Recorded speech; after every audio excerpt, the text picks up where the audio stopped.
Vitthal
Hari Om Hari Om Hare hello hello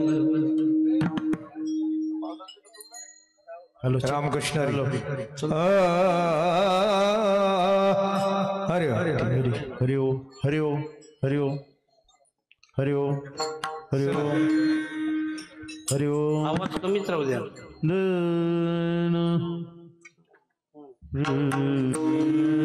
चला चला चला रामकृष्ण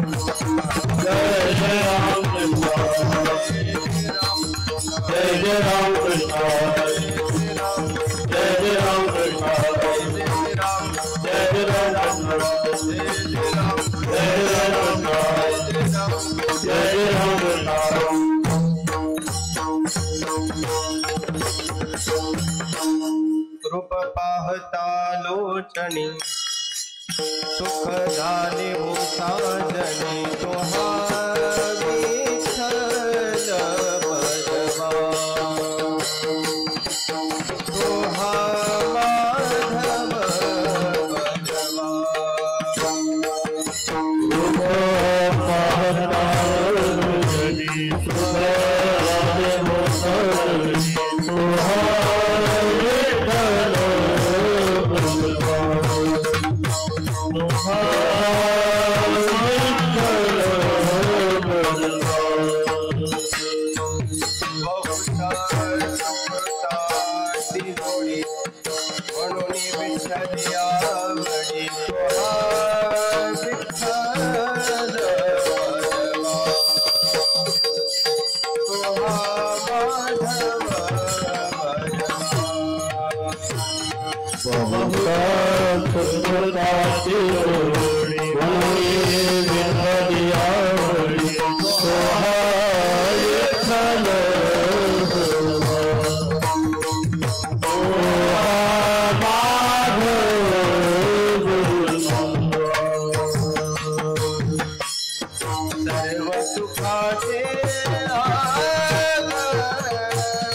राम हरि जय जय राम हरि जय राम जय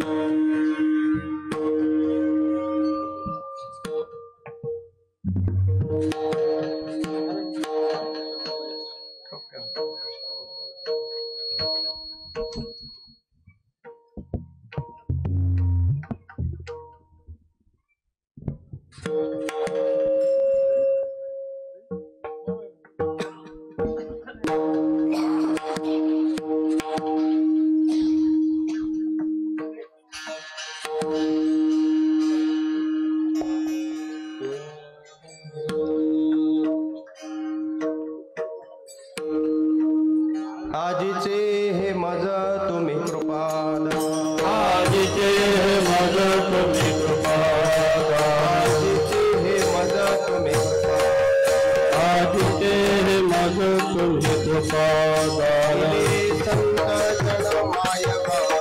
दिले संत जन माय बापे दिले संत जन माय तीन कमी करा केस आजीचे हे मज तुम्ही कृपाल आजीचे हे मज तुम्ही कृपाल आजीचे हे मज तुम्ही कृपाल आजीचे हे मज तुम्ही कृपाल दिले संत जन माय बापे दिले संत जन माय बापे दिले संत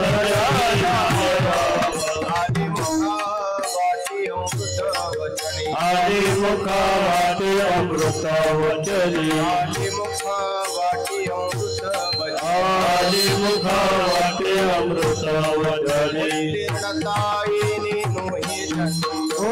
उत्तीर्णतायिनी नोहे जन्मे उत्तीर्णतायिनी नोहे जन्मे तुका म्हणे तुम्ही उदार कृपा तुका म्हणे तुम्ही उदार कृपा म्हणे तुम्ही उदार कृपा म्हणे तुम्ही उदार कृपा शृंगारिले बाळक शृंगारिले बाळ कवतुके शृंगारिले बाळ कवतुके म्हणे तुम्ही उदार कृपा म्हणे तुम्ही उदार कृपा म्हणे तुम्ही उदार कृपा म्हणे तुम्ही उदार कृपा शृंगारिले बाळक शृंगारिले बाळ कवतुके शृंगारिले बाळ कवतुके आली वाटे अमृत आई वाटे अमृत वचनी वाटे अमृत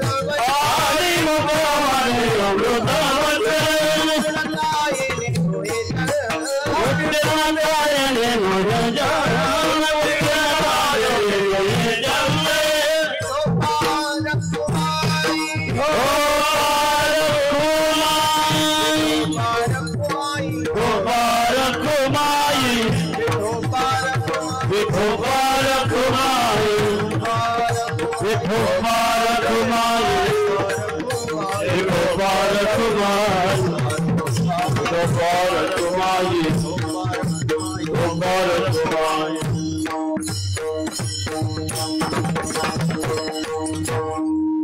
अखंड हरिनाम सप्त्याच्या चौथ्या दिवसाच्या सेवेकर्ता गुरुवारी हरिभक्तपर्यंत मंगेशी महाराज बराडे यांनी आजच्या संकीर्तनाकरता निवडलेला अभंग आजीचे हे मज तुम्ही कृपादान या अभंगाला चाल लावतील प्रथमतः हरिभक्तपरायण गणेश महाराज आणि त्यांना साथ करतील ईश्वर महाराज हगवणे.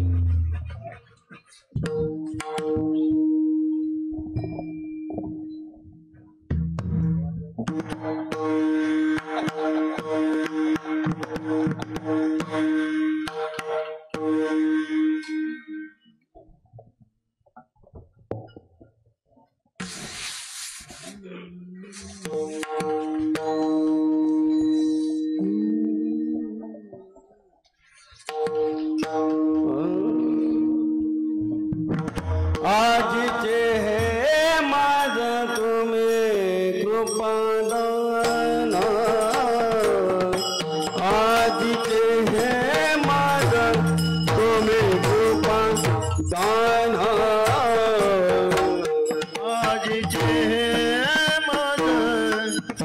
तुम्ही कृपादान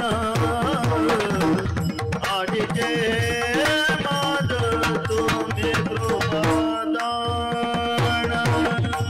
आजीचे माझ तुम्ही कृपादान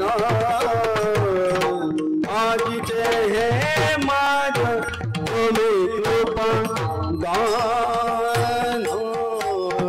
आजीचे हे माझ तुम्ही कृपादान आजीचे हे माझ तुम्ही कृपादान दिले संतांजन माया पापी दिले संतांजन माया पापी हरि मुखावाता अमृत वचने आली मुखावाता अमृत वचने दिले संतांजन माया पापी दिले संतांजन माया पापी आले मुखावाटे अमृत वचन आले मुखावाटे अमृत वचन आजीचे माझ तुम्ही कृपादान आजीचे हे माझ तुम्ही कृपादान आजीचे हे तुम्ही कृपादान आजीचे हे कृपादान दिले संत दान माया बापे दिले संत दान माया बापे आले मुखावाटे अमृत वचन आले मुखावाटे अमृत वचन गेले मुखावाट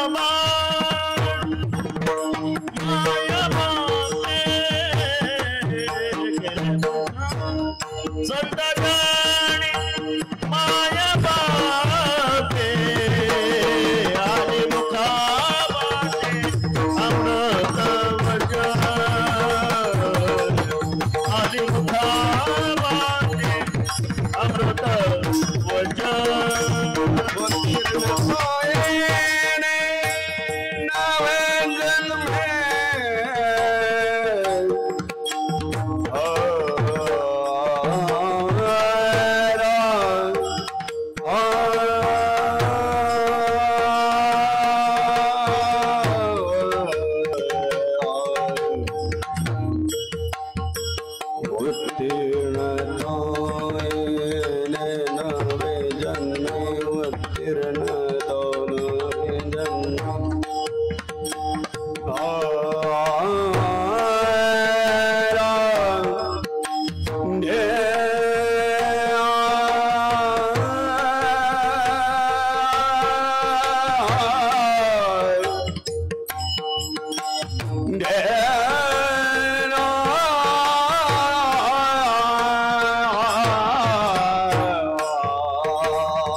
येणे जल उतरा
अखंड हरिनाम सप्ताह कीर्तन महोत्सव सोहळा आयोजक श्री संत गुरुवर्य फुटाणे महाराज श्री क्षेत्र पोटा आजच्या 14 दिवसाची कीर्तन सभा गुरुवर्य हरिवंतपरायण श्री मंगेशजी महाराज वराडे गुरुवर्यांच्या चरणारविंदी आपली सेवा करण्याकरता या ठिकाणी हजर झालेले आहेत। संस्थांतर्फे मी नाव घोषित करतो, श्री रमीजी कोरडे यांनी महाराजांना माल्यार्पण करण्याकरता या ठिकाणी यावं। या कीर्तन सेवेचं ज्यांनी सौजन्य स्वीकारलेलं आहे श्री मुकुंदरावजी काकडे तनकापूर, श्री कवडूजी काकडे सावनेर आणि श्री भुजंगजी भड कोटा यांनी माल्यार्पण करण्याकरता या ठिकाणी यावं। त्याचप्रमाणे संत भोजनाची पंगत ज्यांनी स्वीकारलेली होती सकाळ आणि संध्याकाळ श्री हेमंतजी श्रीधरजी जाधव, श्री रामकृष्णजी श्रीसागर खापरखेडा, श्री मनोजजी अडेकर नागपूर या त्रयांनी या ठिकाणी यावं आणि महाराजांना माल्यार्पण करावं।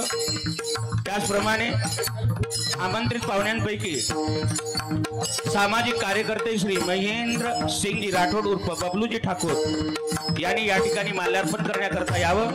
सादर निमंत्रण आपल्याला आहे। श्री भस्करजी कावळे, श्री पंकजजी जौंजाळ आणि श्री दीपकजी भोयर या सर्वांनी या ठिकाणी माल्यार्पण करण्याकरता यावं।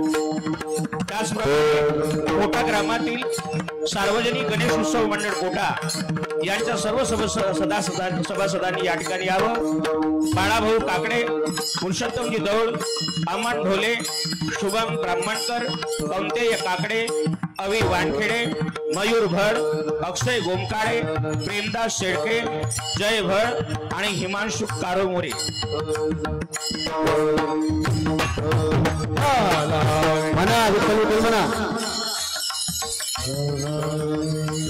त्याचप्रमाणे श्रवणार्थी म्हणून लाभलेले गोंडखैरी येथील रुक्मिणी देवस्थान यांचे अध्यक्ष भास्कररावजी यांनी माल्यार्पण करण्याकरता या ठिकाणी यावं हे नम्र निवेदन।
आजीचे हे मज तुम्ही कृपादान दिले संत जणी माय बापे आली मुखा वाटा किंवा वाटे अमृत वचने उत्तीर्णता येणे हे जन्म तुका म्हणे तुम्ही उदार कृपाड शृंगारिले बाड कवतुके आली मुखा वाटे अमृत वचने उत्तीर्णता येणे नो हे जन्म विभुमेनुनादं चरन्तं दुरन्तं स्वयं लीलया गोपवेशं ददानं गवां वृन्दकानन्दनं चारुहासं परब्रह्मलिङ्गं भजे पाण्डुरङ्गम् अलङ्कापुरी रम्य सिंहासनस्थं पदाम्भोज तेजस्पुर दिक्प्रदेशम् विदिन्द्रादिदेवै सदा स्तूयमानं समाधिस्थमूर्तिं भजे ज्ञानदेवम् जिहि आनिले हरिहर ब्रह्मदेवा स्वरूपी मेळविली योगिया सांगदेवा तिही केली ऐसे अवतार लीला नमस्कार माझा मुक्ताई माऊलीला पंढरीच्या देवराया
मुक्ताबाई नमो भुवन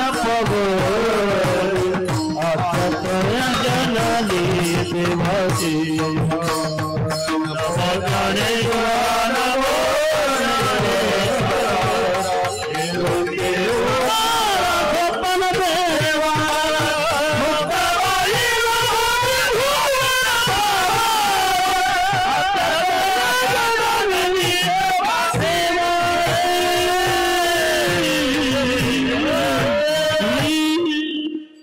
नमो सद्गुरु तुकया ज्ञानदीपा नमो सद्गुरु सच्चिदानंद रूपा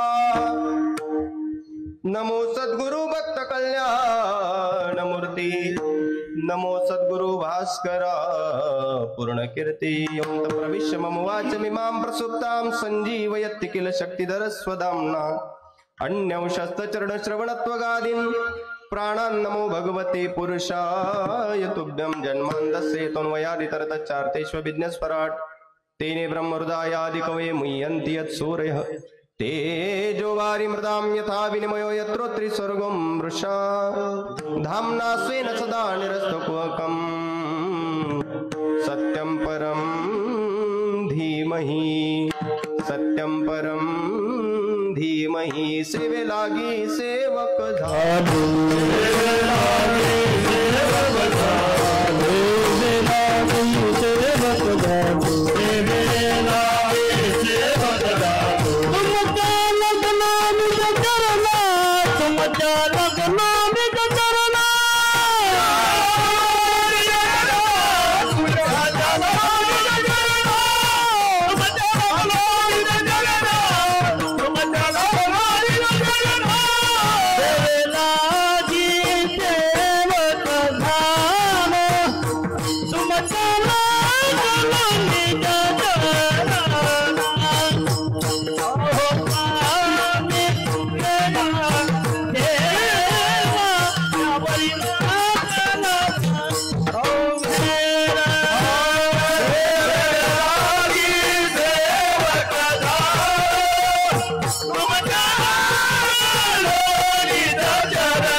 आजीचे हे मज तुम्ही कृपादान दिले संत जने माय बापे आली मुखा वाटा किंवा वाटे अमृत वचने उत्तीर्णता येणे नोहे जन्म प्रस्तुत प्राप्त स्थळी प्राप्त प्रसंगी जमलेली भगवत भक्त भक्तिमती माता चराचरामध्ये वास करणारी भगवान पंढरीश पांडुरंग परमात्मा रूपी अदृश्य शक्ती तथा अनेक संत महंत विद्वत रत्न कथाकार कीर्तनकार प्रवचनकार यांच्या पदस्पर्शाने पावन आणि पुनीत आपली ग्रामकोटा ही नगरी नवे नवे सद्गुरु श्री संत ब्रह्मलीन स्वानंद सुखनिवासी जयरामजी बाबा फुटाणे यांच्या वास्तव्याने आणि साधनेनं संपन्न जाणाऱ्या या पावन भूमीमध्ये संपन्न होत असणारा हा नाम महोत्सव ज्यामध्ये ग्रंथराज ज्ञानेश्वरी पारायण व अखंड हरिनाम संकीर्तन सोहळ्याचं आयोजन या ठिकाणी करण्यात आलेलं आहे आणि त्या नाम सप्ताहातील आजची चतुर्थ दिवसीय सेवा सद्गुरु बाबांच्या चरणी समर्पित करण्याचा योग माझ्यासारख्या बालकाच्या वाटेला आलेला असल्यामुळे सेवेकरता निवडलेला अभंग देहुनिवासी श्रीमंत संत जगद्गुरु तुकोबऱ्याच्या गाथ्यातील हा अभंग असून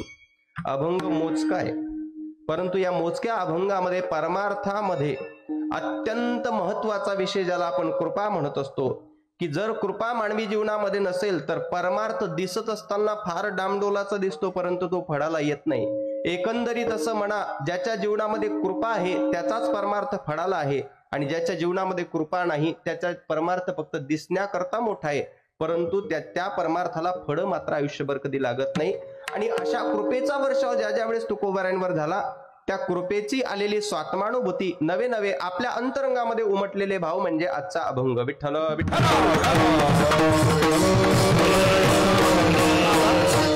सरळ भावार्थ पाहिजे झाल्यास अशा प्रकारे सांगता येईल. तुकोबाराय बोलतात, आजीचे हे मज तुम्ही कृपादान तसं कृपा ही प्राप्त करण्याकरता अनेक वर्षापासून प्रयत्न चालू होता. आणि कृपा हा एकदा सरकून घ्या पुढे, समोर समोर सरका सरका सर, इकडं बसलं तरी चालतील, थोडं सरका सरका मावशी, इकडं सरकून घ्या. म्हणजे एकदा कार्यक्रम चालू झाला की परत ते सरका सरकीचा कार्यक्रम नसावा.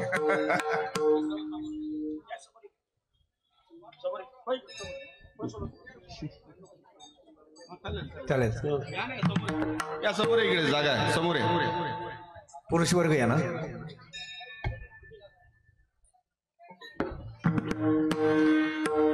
पुढच्या वर्षी वावरात घेऊ शकता. विठ्ठल विठ्ठल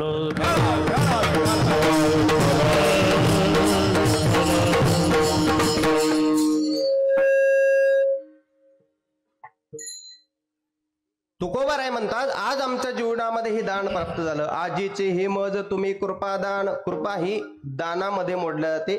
मागून भेटते त्याला भिक्षा म्हणत असतात किंवा दान म्हणत असतात, पण ते सत्पात्र नाही. शास्त्र सांगतं कृपा हे दान, कृपा ही समोरच्या व्यक्तीच्या अंतःकरणाच्या प्रसन्नतेवर अवलंबून असतं, त्याच्यामुळे त्याला दानामध्ये मोडल्या जातं. ती दान आज प्राप्त झालं. आजीचे हे मज तुम्ही कृपादान. कुणाच्या माध्यमातून म्हटले, दिले संत जणी मायबाप. संत स्वरूप जे मायबाप स्वरूप आहेत त्या संतांनी आम्हाला हे कृपेचं दान प्राप्त झालं. म्हटले महाराज, कृपा येत असताना त्याला येण्याचे अनेक प्रकार आहेत. कृपेचे प्रकार सांगितले. काही कृपा, वाचिक कृपा, मानसिक कृपा, आलिंगन कृपा, नेत्र कृपा, हस्तकृपा. ही कृपा तुमच्या वाटेला कोणत्या साधनाच्या माध्यमातून आली? या अभंगामध्ये एक वेगळी साधन सांगितलेली आहे, वेगळं माध्यम सांगितलं आहे. आणि परंपरेच्या अभंगामध्ये कृपेचा वर्षाव जो तुकोबाऱ्यांवर झाला त्यावेळेस हस्तकृपेचा उल्लेख आलेला आहे. सत्यगुरुराई कृपा केली, कृपा मज केली, परी नाही घडली सेवा काही. त्यामध्ये मधलं चरण आलेलं आहे. सापडविले वाटे जाता आणि मस्तकी तो जाण. मस्तकी म्हणजे मस्तकावर हात ठेवला, ती हस्तकृपा झाली. या अभंगामध्ये वाचिक कृपेचं वर्णन केलेलं आहे. आली मुखा वाटे अमृत वचने. ती अमृत वचन आली की त्या अमृत वचनाच्या बदल्यामध्ये उत्तीर्णता येणे नो हे जन्म. या जन्मात तरी उतराई होता येणार नाही. तुकोबाराय एकंदरीत तुम्हाला म्हणायचं काय? तुकोबाराय म्हणतात, आज ज्या ज्या ठिकाणी आम्ही फिरत असतो त्या त्या ठिकाणी लोकांना असं वाटतं काय श्रीमंती आहे तुकोबारायची, काय ऐश्वर आहे तुकोबारायांचं सांप्रदायिक, काय सुंदर कीर्तन करतात, काय सुंदर बोलतात, काय सुंदर अभंगाची रचना करतात. पण तुकोबाराय आपल्यासारखे नसतात, आपल्यासारखे नाही. कारण आपल्यासारख्याचं कीर्तन ऐकल्यानंतर लोक प्रभावित होतात. आणि प्रभावित झाल्यानंतर 8-10 लोक जर नितीन बाबा एका ठिकाणी आले ना, तर कीर्तनकाराचा स्वाभिमान जागा व्हायला पाहिजे, पण त्याचा अभिमान जागा होतो आणि तो बोलायला लागतो, महाराज हे सगळं मटेरियल या पठ्ठ्याचं आहे बरं, याच्यात दुसरं कोणाचं काही नाही. म्हटलं अभंगही तुमचाच घेत जा बाबा, तेवढ्या करता कशाला तुकोबाराय निवडतात? पण तुकोबाराय स्वाभिमानानं सांगतात, ज्याप्रमाणे सकाळी झोपेतून उठलेलं लेकरू स्वतःचा बाप सुद्धा त्याला लवकर हात लावत नाही, पण त्याची आई ज्यावेळेस त्याला स्नान घालते, त्याला कुरवाडते, त्याचा शृंगार करते आणि शेवटचं त्याला नजर लावू नये म्हणून एक टीका लावते, आणि त्यानंतर ज्यावेळेस ते लेकरू घराच्या उंबरट्यावर येते ना, स्वतःचा बापच नाही, गावातला परिचित अपरिचित माणूस जरी तिथून गेला तरी त्याच्या गालाला हात लावल्याशिवाय तो पुढे जात नाही. का? आता त्याचा शृंगार झाला. तुकोबाराय म्हणतात, आज आम्हाला समाज स्वीकारतोय ना, याच्यामध्ये आमचं काही सामर्थ्य नाही, आमचं काही योगदान नाही. याचं सर्व सामर्थ्य जर कोणाचं असेल, याचं सर्व योगदान जर कोणाला द्यायचं असेल, किंवा हे जर संपूर्ण परंपरा कोणाच्या चरणावर समर्पित करायची असेल, कशामुळे आली असेल, तर साधूच्या चरणाचे असणारे 2 गुण, एक दयाळुत्व आणि एक कृपाळुत्व. आणि या दोन्ही दयामुळे त्यांनी काय केलं? आमचा शृंगार केला. तुका म्हणे तुम्ही उदार कृपाळ, शृंगारिले बाळ कौतुके. आणि त्या शृंगारामुळेच आम्ही आज या ठिकाणी पात्रतेला आलो, आणि त्या पात्रतेमुळेच आमच्यावर वर्षाव झाला कशाचा? कृपेचा. आणि त्या कृपेच्या ऋणातून आम्हाला उतराई होता येत नाही, असा अभंगाचा सरळ भावार्थ. विठ्ठल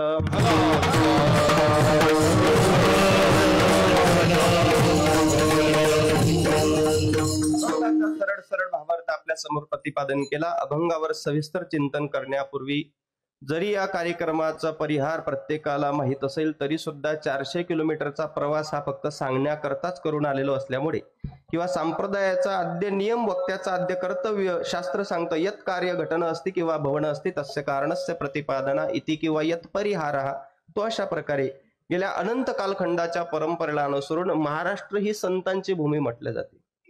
इथं 100-150 किलोमीटरचं अंतर सोडलं की एक महात्मे, एका साधूचा अवतार आपल्याला पाहण्याकरता भेटतो. नागपूर पासून इकडे खालच्या परिसराला जा, नागपूर पासून तुम्ही वरच्या परिसराला या, 100-150 किलोमीटरचं अंतर सोडलं की एक महात्मे आहेत.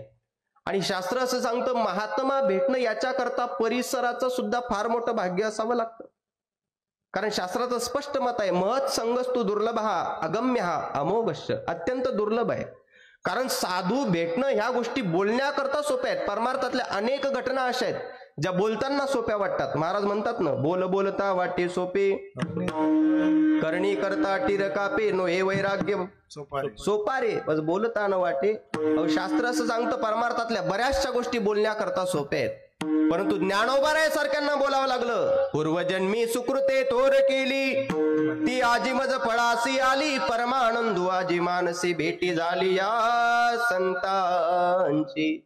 जर ज्ञानोबा बोलत असतील साधूची भेट होण्याकरता पूर्वजन्मांतरातलं फार मोठं पुण्य असावं लागतं. ज्यांचा अभंग सेवेकरता निवडलाय त्या तुकोबरायचा प्रसिद्ध अभंग आहे, महाराज आम्हाला डोळे उघडे असताना साधू भेटत नाही.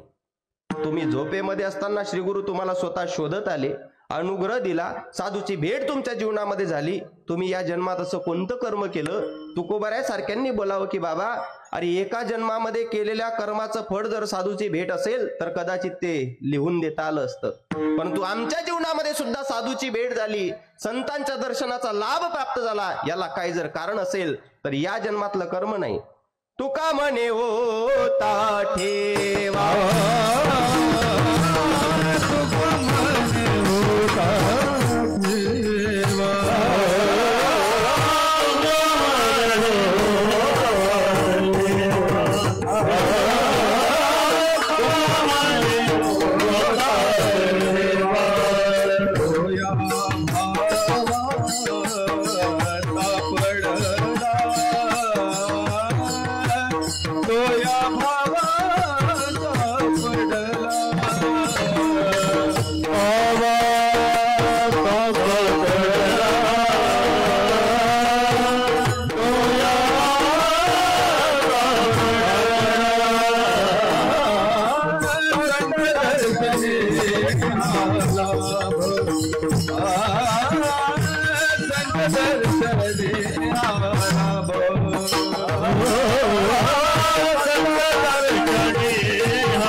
सेवेकरता निवडलेला आहे. तुकोबाराय स्वतः बोलतात की आमच्या जीवनामध्ये कुठंतरी ठेवा होता, तो ठेवा आम्हाला सापडला. कोणत्या स्वरूपानं सापडला म्हटले? संत दर्शनी हा लाभ, संतांच्या दर्शनाच्या स्वरूपानं. दुर्लभम त्रयमे वैतत देवानुग्रह हेतुकम मनुष्यत्व मुमुक्षत्व महापुरुष संश्रय. हा मानवी शरीर म्हणजे मनुष्यत्व प्राप्त होणं दुर्लभ आहे.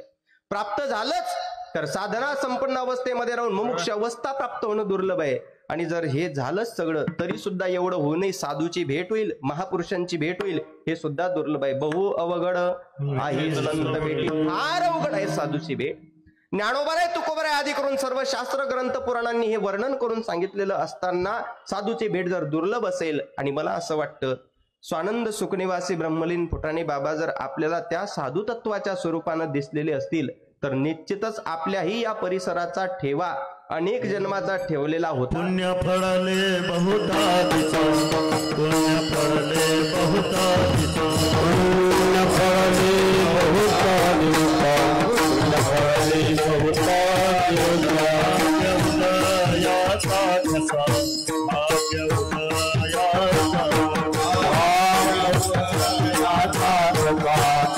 भाग्यउदयाचा ठसा.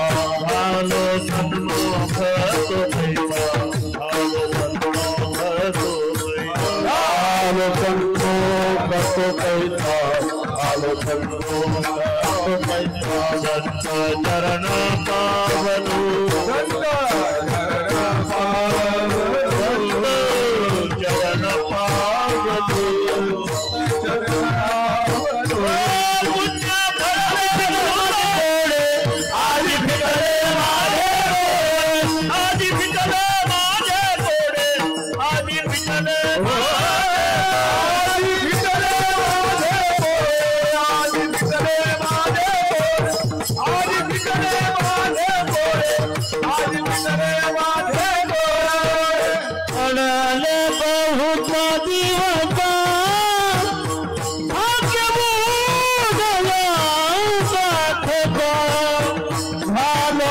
सन्मुख तो कैसा संत चरण पावन उग्र बलदेव उदारिला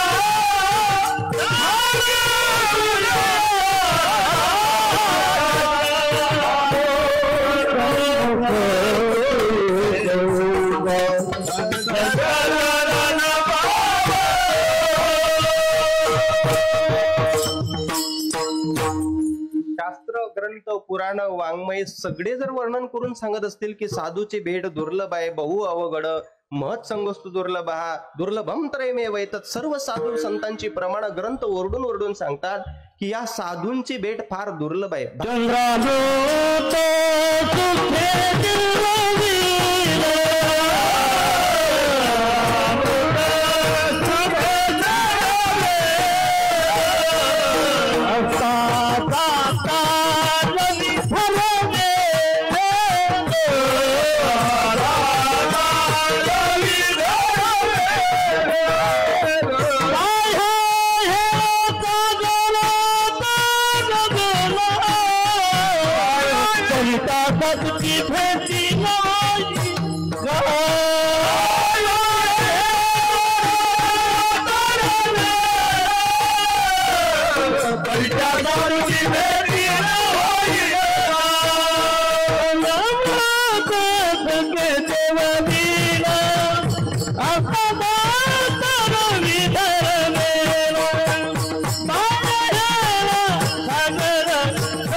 किती दुर्लभ आहे साधूची भेट, तर शास्त्राचं असं मत आहे. चंद्रामृते सुख सेवा बेल, चंद्राचं अमृत, चंद्रामृत भेटतं का तुमच्याकडे? चंद्रामृत नाही, अमृत तुल्य ते गल्लो गल्ली भेटेल. चंद्रामृत कधी भेटत नाही, ते दुर्लभ आहे. पण शास्त्र सांगतं तेही वर्षातून एकदा भेटतं माणसाला. कोजागिरी पौर्णिमेला प्रयत्न केला जातो ना गच्चीवर दूध नेतात गोटायला, त्यावेळेस चंद्र अमृताचा वर्षाव करत असतो. महाराज म्हणतात चंद्र अमृते सुखे सेववेल, असता जाता रवी धरवेल, त्यालाही धरता येईल. पाया हिडा सागर तरवेल, स्वातंत्र्यवीर सावरकरांनी त्या कालखंडामध्ये घातला होता. परी त्या साधूची भेटी न होईल का? एवढं अत्यंत दुर्लभ आहे साधूची भेट. पण त्या साधूची भेट जर आपल्याला सहज या ठिकाणी सद्गुरु ब्रह्मलीन फुटाणे बाबांच्या स्वरूपानं प्राप्त होत असेल, तर मी सांगत होतो तुम्हाला की आपलाही अनंत जन्माचा ठेवा उदयाला आला आणि सद्गुरूंच्या स्वरूपानं हा ठेवा आपल्याला या ठिकाणी उपभोगण्याकरता भेटतोय. श्रीमद भागवतामध्ये असा श्लोक आहे, भाग्योदयेन बहुजन्म समर्जितेन सत्संगमं च लभते पुरुषो यदावही. शास्त्रकार सांगतात सत्संगाचा लाभ भाग्य उदयेन बहुजन्म, त्यातही ते स्वतः करता न वापरता समर्जितेन सत्संगमं च लभते पुरुषो यदावही, त्यावेळी सत्संगाचा लाभ प्राप्त होत असतो. आणि म्हणून ब्रह्मलीन सद्गुरू बाबांच्या दरबारामध्ये संपन्न होत असणारा हा नाम महोत्सव, त्यांनी आपल्यावर केलेला कृपेचा वर्षाव, ज्याप्रमाणे तुकोबऱ्यावर कृपेचा वर्षाव झाला, तुम्ही आपण सगळी लोक या ठिकाणी काय एकत्रित आहोत? ज्या लोकांना स्वतःच्या प्रपंचाकरता वेळ नाही, ज्या लोकांना स्वतःच्या कुटुंबाकरता स्वतः करता वेळ नाही. समाजातल्या काही म्हणी अशा आहेत सुनील भाऊ, काही लोक एवढे व्यस्त असतात, त्यांना जर म्हटलं ना ते आम्हाला बोलतात महाराज खूप इच्छा असते पण आमचं तर पाठ खाजवायला रिकाम पण नाही, असेही म्हणणारे लोक आहेत. मी म्हटलं मला सांगत जा. काही याच्यापेक्षा पुढचे बहादर असते, म्हणतात महाराज इथं मरायला रिकाम पण नाही. म्हटलं तेही मला सांगा एखाद्या दिवशी, आहे का नाही? शास्त्र असं सांगतं ज्या दिवशी मरण येईल ना त्या दिवशी तुम्हाला वेळ काढायची गरज भासणार नाही, आपोआप आपल्या दारासमोर गर्दी झाल्याशिवाय राहणार नाही. आपण सगळी लोक, ज्या लोकांना स्वतःच्या प्रपंचाकरता वेळ नसतानाही जर आपण एवढ्या लांबवर येऊन सद्गुरू बाबांच्या दरबारामध्ये उपस्थित असू, तर आपल्यावरही कोणत्या ना कोणत्या स्वरूपानं सद्गुरू बाबांची कृपा झालेली आहे. आणि त्या ऋणातून उतराई होण्याकरता तुम्ही आपण सगळी लोक या ठिकाणी उपस्थित आहोत. ऐका ग्रंथराज ज्ञानेश्वरीचं पारायण. आदरणीय श्रद्धेय पूजनीय परमार्थातील ज्येष्ठ व्यक्तिमत्व आदरणीय श्रद्धेय पूजनीय मारुती बाबा या ठिकाणी उपस्थित आहेत. महाराष्ट्रातील नामवंत त्याचबरोबर परमार्थातील ज्येष्ठ व्यक्तिमत्व आमचे प्रमोद बाबा, जे दोन्ही व्यासपीठ नेतृत्व करतात, ते या ठिकाणी उपस्थित आहेत. महाराष्ट्रातील नामवंत मृदंगाचार्य, गायनाचार्य, त्यामध्ये आदरणीय श्रद्धेय माझे परमार्थातील सहकारी मित्र आमचे नितीन बाबा असतील. आता या परिसरात मी पहिल्यांदा आलो जितू बाबा, त्यामुळे सगळ्यांची नावं मला काही माहीत नाही, परंतु जी जी मान्यवर मंडळी या ठिकाणी उपस्थित असतील त्या प्रत्येकाच्या चरणी प्रेमपूर्ण भावना समर्पित करतो. पंढरपूरमध्ये एक फार मोठं व्यक्तिमत्व होऊन गेलं, एक धर्मपीठ आणि एक ज्ञानपीठ. धर्मपीठ म्हणजे स्वानंद सुखनिवासी निवृत्ती बाबा वक्ते, आणि ज्ञानपीठ म्हणजे स्वानंद सुखनिवासी ब्रह्मलीन वेदांताचार्य श्री गुरु हरिभाऊ महाराज पाटील दाताडकर, आणि श्री गुरु भाऊंच्या कायम सेवेमध्ये असणारे आणि आमच्यावर नितांत प्रेम करणारे आमचे श्री हरिबाबा या ठिकाणी उपस्थित आहेत, तुमच्या परिसरामध्येच राहतात. आणि मला खूप आनंद वाटला महाराजात. नर्मदा परिक्रमा मला असं वाटलं फक्त तुम्ही एकटेच आहेत. महाराजांच्या मातोश्री, महाराजांच्या धर्मपत्नी, त्यांची कन्या, त्यांचे वडील सगळे आज या ठिकाणी उपस्थित आहेत. पण मी पहिल्यांदा असं पाहिलं की त्यांनी आणि त्यांच्या आईनी दोघांनी नर्मदे परिक्रमा पूर्ण केली. मानवी जीवनामध्ये शास्त्र असं सांगतं, परमार्थाची कृपा होण्याकरता, परमार्थातलं एखादं कोणतंही कार्य करण्याकरता श्रीगुरूंची एवढी मोठी कृपा असावं लागते. सद्गुरु कृपा हाताशी चढे तव भक्तीचे भांडार उघडे, शांतीब्रह्म एकनाथ महाराज बोलतात. आणि मला असं वाटतं आमच्या श्रीहरी बाबांचं वैभव एवढं आहे की पाठशाळेमध्ये, म्हणजे पाठशाळेचा परिचय देऊ का तुम्हाला थोडक्यात. आत्ताच्या काळामध्ये ज्यांना आपण विद्वत रत्न म्हणतो, उच्च विद्या विभूषित ऍडव्होकेट जयवंत महाराज बोधले बाबा ज्या पाठशाळेचे विद्यार्थी आहेत, बोधले बाबांचं कीर्तन जर कधी ऐकलं असेल तर त्यांच्या कीर्तनामध्ये नेहमी एक शब्द ऐकायला येतो, भाऊ असं म्हणायचे, भाऊ असं सांगायचे, भाऊ असं म्हणायचे. ते भाऊ म्हणजे श्री गुरु हरिभाऊ महाराज पाटील दाताडकर. ज्ञान तर सगळ्यांनी संपादन केलं, परंतु भाऊंची खरोखर सेवा जर कोणत्या हातून घडली असेल तर ते महात्मे म्हणजे आमचे सहकारी मित्र या ठिकाणी उपस्थित आहेत.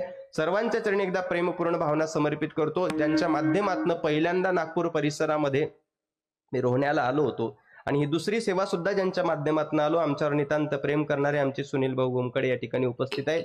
उत्कृष्ट साऊंड सिस्टीम, लाईव्ह प्रक्षेपण करणारे मृदंगाचार्य, बालगोपाळ मंडळी, विनेकरी बाबा, चोपदार बाबा, सर्वांच्या चरणी एकदा प्रेमपूर्ण भावना समर्पित करतो. आपल्या संस्थांचे अध्यक्ष आणि बाबांच्या कायम सेवेमध्ये जे असतात असे दोन्हीही महात्मे, आदरणीय श्रद्धेय पूजनीय, त्यामध्ये आमचे संजय दादा असतील, आमचे सुधाकर महाराज असतील, त्या सर्वांच्या चरणी प्रेमपूर्ण भावना समर्पित करतो आणि आपल्या यथायोग्य वेळेमध्ये आपल्या अभंगाला न्याय देण्याचा प्रयत्न करतो. विठ्ठल विठ्ठल. परमार्थामध्ये कृपा नावाचा विषय असा आहे, एका वाक्यामध्ये सांगायचं झाल्यास एखाद्या अनाधिकारी माणसाला सुद्धा अधिकारी बनवण्याचं सामर्थ्य जर परमार्थात कशात असेल तर ते श्री गुरुच्या किंवा साधूच्या कृपेमध्ये असतं. तुम्ही आपण सामान्य लोक आहोत. वाक्य परत बारकाईने नोट करा. एखाद्या अनाधिकारी माणसाला सुद्धा अधिकारी बनवण्याचं सामर्थ्य परमार्थात जर कशामध्ये असेल तर ते साधूच्या किंवा श्रीगुरूच्या कृपेमध्ये असतं. ज्याला चांगलं कळतं, वाईट कळतं, खरं खोटं, योग्य अयोग्य, पवित्र अपवित्र हे सगळं कळतं, अशा माणसाच्या डोक्यावर हात ठेवल्यानंतर साधूची श्रीगुरूची कृपा झाल्यानंतर त्याच्या जीवनात परिवर्तन होईल, यात काही नवल नाही. परंतु महिषी पुत्रामुखी बोलविणे श्रुती, कशामुळं? फक्त आणि फक्त कृपा. रेड्यामुखी वेद बोलविला,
रेडामुखी वेद बोलविला गर्वद्विजांता हरविला शांती रूपी प्रगटला ज्ञानोबा माझा. ज्याला चांगलं वाईट खरं खोटं योग्य अयोग्य कळतं त्याच्यामध्ये परिवर्तन होईल यात काही नवल नाही. पण शास्त्र सांगतं फक्त कृपा झाली होता त्यांची कृपा पशु बोले वेद. पशु सुद्धा वेद बोलायला लागला त्याचं कारण फक्त आणि फक्त कृपा. त्यामुळं परमार्थामध्ये कृपा हा असा एक विषय आहे. कृपेच्या व्यतिरिक्त असणारा परमार्थ आणि कृपा प्राप्त झाल्यानंतरचा परमार्थ काय फरक आहे हो. ज्ञानोबारांनी अमृतानुभवाची रचना केली आणि त्या अमृतानुभवामध्ये एवढी सुंदर रचना आहे. ज्ञानोबारांनी चिकित्सा केली. ज्याप्रमाणे एखादा सुज्ञ शेतकरी वसंत ऋतू 2 महिने पुढे असतो, त्याला माहित आहे की वसंत ऋतू 2 महिने पुढे आहेत, परंतु तो वसंत ऋतू येण्याच्या 2 महिन्या आधीपासून शेतीची इकडं कपाशी लावतात का. कपाशी लावत असताना मे महिन्याच्या सुरुवातीला ज्यांच्याकडे पाणी उपलब्ध आहे किंवा एंडिंगला सुरुवात होत असते. मग ती सरकी ज्यावेळी जमिनीमध्ये रोवल्या जाते त्यावेळी ड्रिंचिंगची म्हणजे ठिबकची व्यवस्था केली जाते. थोडीशी कपाशी बाहेर आली त्याला खताची व्यवस्था होते. एवढी हिरवळ वाढली स्प्रेची व्यवस्था होते, खताची व्यवस्था होते. स्वतःच्या मनगटाच्या बळावर तो सुज्ञ शेतकरी त्याला गुडघ्यापर्यंत वाढवतो. अजून त्याला स्प्रे फवारणी वगैरे करतो, खतं टाकतो, पाणी देतो, कमरेपर्यंत ते पीक वाढवतो. आता त्या पिकाला स्वतःच्या बळावर वाढवलं, अजून वसंत ऋतू आला नाही, त्या पिकाला आता हळूहळू फुलं लागायला सुरुवात झाली. पण आता जेव्हा फुलं लागायला सुरुवात झाली ती ज्यावेळेस सरकी लावली ना त्यावेळेस मनामध्ये धगधग नव्हती, हुरहुर नव्हती, भीती वाटत नव्हती. पण आता मात्र कमरेपर्यंत पीक येऊन सुद्धा त्याला फुलं लागून सुद्धा मनामधली धुकधुक आता वाढायला लागली. का? कारण आता जर वेळेवर वसंत ऋतू आला नाही म्हणजे पावसाचं आगमन झालं नाही तर फुलं लागून सुद्धा उपयोग नाही. कारण त्या फुलाचं फळामध्ये रूपांतर होण्याकरता वसंत ऋतूची गरज आहे. एका झाडाला 100 फुलं लागून जर वसंत ऋतूचं आगमन होत असेल तर त्याचा उपयोग नाही. परंतु फक्त 25च फुलं असू द्या आणि वेळेला वसंत ऋतू येऊ द्या, 25चे 25 फुलं फळाला आल्याशिवाय राहत नाही. ज्ञानोबाराय अमृतानुभवामध्ये वर्णन करतात, तरी फडेशी तईची भेटी जई वसंत पावे.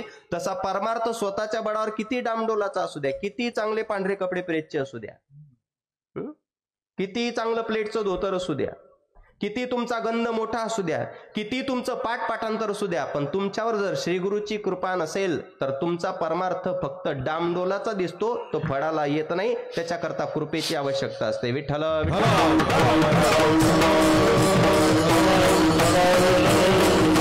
असे अनेक उदाहरण आहे. काकडा आरतीमध्ये एक प्रसिद्ध अभंग आहे. मुका झालो वाचा गेली होतो पंडित महाज्ञानी, दशग्रंथ षडशास्त्र पुराणी, 4 वेद मुखोद्गत वाणी, गर्वामध्ये झाली सर्व हानी, मुका झालो वाचा गेली. परमार्थ डामडोलाचा नव्हता का. 4 वेद 6 शास्त्र सगळे मुखोद्गत पाठ आहे म्हटले, परंतु गर्व निर्माण झाला. का? जिथं भगवंताची साधूची किंवा श्रीगुरूची कृपा आहे तिथं गर्व कधी त्याला स्पर्श करत नाही. आणि जिथं कृपेच्या व्यतिरिक्त परमार्थ किती पाठपाठांतरातला असू द्या तो तुमच्या ठिकाणी स्वाभिमान कधीच जागृत होऊ देत नाही, तो तुम्हाला अभिमानाला कारण ठरत असतो. विठ्ठल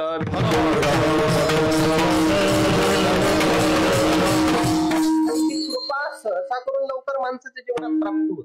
कृपा अनेक प्रकारची आहे. शास्त्रकार सांगतात कायिक कृपा, वाचिक कृपा, मानसिक कृपा. त्याच्यामध्ये कायिक कृपेचे अजून 3 प्रकार पडत असतात. हस्तकृपा, आलिंगन कृपा आणि नेत्र कृपा. आता हस्तकृपा कुठे? आपण पहिलंच उदाहरण बघितलं. रेड्यामुखी वेद बोलविल्या. रेड्याच्या मस्तकावर नुसता हात ठेवला तर त्या ठिकाणी रेड्याच्या मुखातून वेद बोलून घेतला. हस्तकृपेचं चांगलं उदाहरण. हस्तकृपेचं दुसरं उदाहरण काय? आपण प्रमाण बघितलं तुकोबराच्या जीवनामधलं. सापडवेले वाटे जाता गंगा स्नान, मस्तकी तो जाण ठेविला केर. हस्तकृपेचं चांगलं उदाहरण आहे. आलिंगन कृपा कुठं घडली? आलिंगन कृपा दोन ठिकाणी घडली, एक रामायणामध्ये आणि एक महाभारतामध्ये. रामायणामध्ये पंचवटी क्षेत्रामध्ये प्रभू श्रीरामचंद्र आणि हनुमंतरायांचं दिव्य आलिंगन आलेलं आहे, आणि महाभारतामध्ये कुरुक्षेत्राच्या रणांगणाच्या भूमीवर जगाचे मालक आणि त्यांचे एकनिष्ठ भक्त अर्जुनाचं आलिंगन आलेलं आहे. ज्ञानोबा ज्ञानेश्वरीमध्ये वर्णन करतात, मग सावळा कंकणू बाहू पसरुणी दक्षिणू, मग आलिंगेला स्वशरणू भक्तराज, मग हृदय एक झाले, ये हृदय ते हृदय घातिले, द्वैत न मोडिता केले आपणा ऐसे अर्जुना. काय झालं? कृपा झाली म्हणजे नेमकं काय झालं? कृपा झाली, ते आयफोन असताना आयफोन, त्या आयफोन मध्ये एक फॅसिलिटी आहे, ते मोबाईल असे जवळ पकडले की त्याला कुठलंच डिव्हाइस म्हणजे काय म्हणतात ब्लूटूथ वायफाय काही ऑन करायची गरज नसते, ऑटोमॅटिक इकडचा डाटा इकडं शेअर होतो. असंच आहे ना आयफोन वाले? बरोबर. शास्त्र असं सांगतं त्याप्रमाणे भक्त आणि गुरु, भक्त आणि साधू, भक्त आणि भगवंत ज्यावेळेस आलिंगनाला येत असतात ना, त्यावेळेस त्यांना काहीच ऑन करायची गरज पडत नाही. तो जगाचा मालक सगळं सांभाळतात, साधू सगळं सांभाळतात, श्री गुरु सगळं सांभाळतात. मग हृदय एक झाले, ये हृदयचे ते हृदय घातिले, द्वैतना मोडिता केले आपणा ऐसे अर्जुना. याला आलिंगन कृपा म्हणतात. याचं फळ काय? याचं फळ आहे जोपर्यंत आलिंगन एक झालं नाही तोपर्यंत अर्जुनाला युद्ध करायची इच्छा निर्माण झाली नाही. आलिंगन एक झालं, त्याच्यामुळे आपलं कोण, परक कोण, जाणारं कोण, राहणारं कोण याचं दिव्य तत्वज्ञान संपूर्ण श्रीमद भगवद्गीतेच्या माध्यमातून प्राप्त झालं. पंचवटीच्या क्षेत्रामध्ये दिलेल्या दिव्य आलिंगनाचं फळ काय प्राप्त झालं? म्हटले त्या दिवस पासून केलेलं भजन हनुमंतरायांनी गायचं, पण ते मध्ये कुठंच थांबत नव्हतं. आपण केलेलं भजन देवापर्यंत पोहोचतं याचा एकही शाश्वत पुरावा आपल्याकडे नाही, परंतु हनुमंतरायांना आलिंगन दिल्याच्या नंतर हनुमंतरायांनी केलेलं भजन मध्ये कुठं न थांबता ते सरळ प्रभू रामांनाच अर्पण होते. याचा जागतिक पुरावा तुलसीदास बाबांनी हनुमान चालीसेमध्ये दिलाय. तुमरे भजन राम को पावे, जन्म जन्म के दुख बिसरावे. याला म्हणतात आलिंगन कृपा. विठ्ठल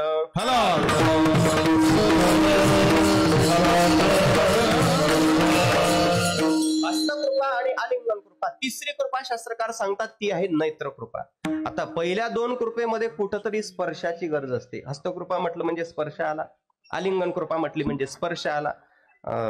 जास्त जड नाही वाटत ना? म्हणजे कीर्तन म्हणजे अलीकडच्या काळामध्ये ते दोन ट्रेंड खूप चालू आहे, एक हसवण्याचा आणि एक रडवण्याचा. पण त्याच्या धाकानं बरेचसे लोक ते कीर्तन घेतही नाही. आणि मी नेहमी कीर्तनाच्या सुरुवातीला एक उदाहरण सांगत असतो कायमस्वरूपी, बरं का. आणि तुम्हालाही विनंती आहे, कदाचित येणाऱ्या एखाद्या तासामध्ये मला तुम्हाला पोटभर हसवता येणार नाही, येणाऱ्या एखाद्या तासामध्ये मला तुम्हाला पोटभर रडवता येणार नाही, पण येणाऱ्या एका तासामध्ये तुमचं कल्याण होईल एवढं मात्र 100% सांगता येईल. हेच मला शाश्वतीने सांगायचं. आणि कलियुगामध्ये कल्याणाकरता ही एकमेव व्यासपीठ आहे. मला सुनील भाऊंनी एक उदाहरण सांगितलं. म्हटले महाराज तुम्ही आमच्या गावामध्ये बोलले की ते चोपदार बाबांनी विना गड्यात घेतला की नाचू नये, ती परंपरा तेव्हापासून बंद झाली. म्हटलं जर ही परंपरा बंद झाली आणि ती आपल्यामुळे बंद झाली असेल तर मला असं वाटतं आपला परमार्थ योग्य ट्रॅकनं चाललेला आहे, योग्य दिशेनं चाललाय. कारण मी नेहमी सांगत असतो जगाच्या पाठीवर परमार्थासारखी शुद्ध साधना या जगाच्या पाठीवर कोणत्या क्षेत्रामध्ये नाही. चोपदार आपण ज्यावेळेस पाहत असतो त्यावेळेस चोपदारकडे पाहण्याची दृष्टी आपली फार मोठी विलक्षण असते. आपल्या दृष्टिकोनातून कीर्तनकाराचा अधिकार खूप मोठा असतो, आपल्या दृष्टिकोनातून गायकाचा अधिकार त्या तुलनेत कमी असतो. मी बरोबर बारकाई नाही का? आपल्या दृष्टिकोनातून यांचा अधिकार कमी असतो, आपल्या दृष्टिकोनातून चोपदाराचा विनेकराचा अधिकार कमी असतो. पण जे खरे वारकरी आहे ना त्यांना विचारा, आळंदी ते पंढरपूर, देहू ते पंढरपूर 10-10 लाख वारकरी असतात, पण त्या 10 लाख वारकऱ्यांना हात उंच करायचे का टाळ उजव्या बाजूने वाजवायचा का टाळ डाव्या बाजूने वाजवायचा, उभं राहायचं का खाली बसवायचं, ते 10 लाख वारकऱ्यांना एकाच दंडाच्या भरोशावर जो इशारा करत असतो त्याला चोपदार म्हणत असतात. अजूनही रिंगण सोहळा ज्या ठिकाणी असतो ना, जे फक्त आपण मोबाईलवर अनुभवतो, सगळी लोक इकडे वागतात टाळ वाजवतात, इकडे वाजतात टाळ वाजवतात. तुम्हाला काय वाटतं काय ब्लूटूथ कनेक्शन आहे? ब्लूटूथ नाही, मध्ये फक्त एकटेच चोपदार बाबा उभे असतात आणि या चोपदाराचा दंड उंच केला, डाव्या साईडला झुकला म्हणजे एकही वारकरी उजव्या साईडला झुकणार नाही, सगळे डाव्या साईडला राहतात. हे वारकरी भूमिका आहे. आणि दुसरी माझी अजून एक विनंती आहे, जेव्हा आपल्या गळ्यात विणा असतो ना, मग मंदिरात असो पहाऱ्याचा असो कुठेही असो, महाराज किती मोठे आले तरी महाराजांचं दर्शन विनेकऱ्यांना कधी घ्यायचं नसते. विनेकऱ्याचं दर्शन अख्ख्या महाराष्ट्रानं घ्यायचं असते. देवदत्त इमाम विणा, त्या विण्याचं महत्व आहे तेवढं लक्षात ठेवत जा. मी तुम्हाला हे सांगत होतो की जगाच्या पाठीवर परमार्थ करत असताना थोडा करायचा, शुद्ध करायचा. आज या लोकांनी जे स्टेटस ठेवलेलं आहे, मी बोललो आहे त्या वाक्यामध्ये की 10,000 मूर्ख लोकांनी आपली पाठ थोपटल्यापेक्षा एका विद्वानाचा हात आपल्या डोक्यावर असला तरी जीवनामध्ये कल्याण व्हायला वेळ लागत नाही. आणि मला असं वाटतं सद्गुरू फुटाणे बाबांनी जर तुमची निवड केली असेल या परमार्थामध्ये राहण्याकरता, तर लक्षात ठेवा, लाचार होऊन जीवन कधी जगायचं नाही, स्वाभिमानानं जीवन जगायचं. आमचे श्रीगुरू भाऊ एक वाक्य नेहमी सांगायचे, अरे संस्थेतून गेल्यानंतर तुम्हाला सगळी लोक कीर्तनकार म्हणतील, कथाकार म्हणतील, प्रवचनकार म्हणतील. 365 दिवसापैकी नुसते 65 कीर्तनाच्या तारखा जरी आल्या तरी सुद्धा 65च कीर्तन करा, पण लाचारीनं न करता आपल्या स्वतःच्या अभ्यासाच्या बळावर आणि सामर्थ्याच्या बळावर ती कीर्तन करायची असतात.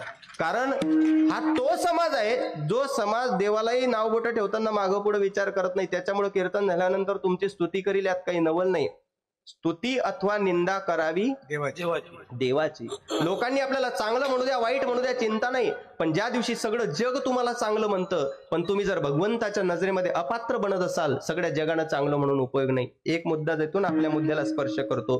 दुर्योधनाच्या बाजूने कोण कोण नव्हतं? एकटा देव नव्हता, बाकी सगळे होते. कृपाचार्य, द्रोणाचार्य, भीष्माचार्य, कर्णासारखा रथी महारथी सगळेचे सगळे दुर्योधनाकडं. आणि अर्जुनाकडे कोण होतं?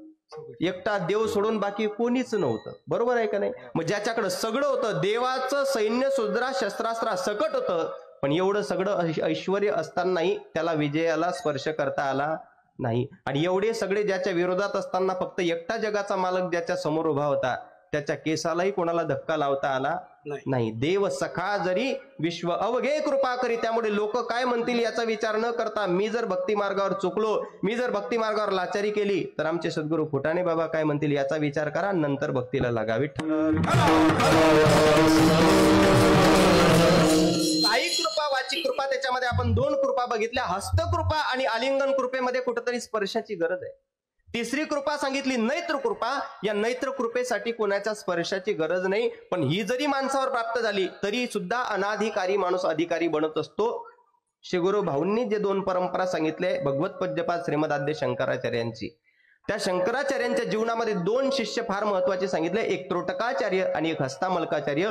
दोघांचे दृष्टांत तुमच्या समोर मांडतो. एकदा हाताने टाळी वाजून भजन करा. विठ्ठल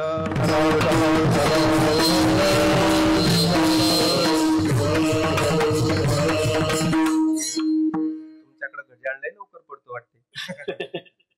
कोळशाच्या खाणी असल्यामुळे कदाचित चालू असेल. ऐका, हस्तामलकाचार्य आणि एक त्रोटकाचार्य. भगवत पूज्यपाद श्रीमदाद्य शंकराचार्यांच्या जीवनातले एक 2 शिष्य, एक त्रोटकाचार्य आणि हस्तमलकाचार्य. त्रोटकाचार्य का त्रोटक म्हणायचे त्यांना? तोत्र बोलायचे म्हणून त्यांना त्रोटक म्हणायचे. एक वेळचा प्रसंग आहे, शास्त्रकार वर्णन करून सांगतात. सर्व विद्यार्थी गोळा झाले त्रोटक सोडून, आणि सर्व विद्यार्थी गोळा झाल्यानंतर भगवत पूज्यपाद श्रीमदाद्य शंकराचार्यांकडे आले आणि गुरुजींच्या चरणावर सविनय विनंती केली, प्रभू सगळी विद्यार्थी आलेत, तुमचंही आसन लावलं, ग्रंथ लावला, तुमच्या चरणावर सविनय विनंती आहे, कृपया तुम्ही या आणि आम्हाला आजचा पंचदशीचा पाठ तुम्ही सोडवून सांगा. गुरुजींना विनंती केली, पण गुरुजींनी पहिला प्रश्न केला, त्रोटक आला का रे? आता ही विद्यार्थी मनातल्या मनात विचार करतायत, ज्याला शुद्ध श्लोकही म्हणता येत नाही, ज्याला चांगलं पाठांतरही नाही, आपण एवढं चांगला श्लोक गातो, कुठं चुकत नाही, आपला मंत्राचा उच्चार सुद्धा अगदी स्पष्ट निघत असतो, आपलं काहीच किंमत नाही, आणि ज्याला काहीच येत नाही तो आला का नाही त्याच्याविषयी चौकशी करतायत. परंतु त्या ठिकाणी बोलता नव्हतं येत. भगवत पूज्यपाद श्रीमदाद्य शंकराचार्य होते. आलाय का? म्हटले नाही आला.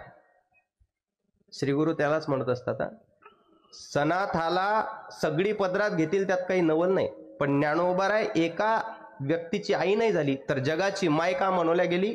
ज्ञानाबाई माझी अनाथाची माय. शास्त्रकार सांगतात, सनाताची माय कोणालाही होता येते.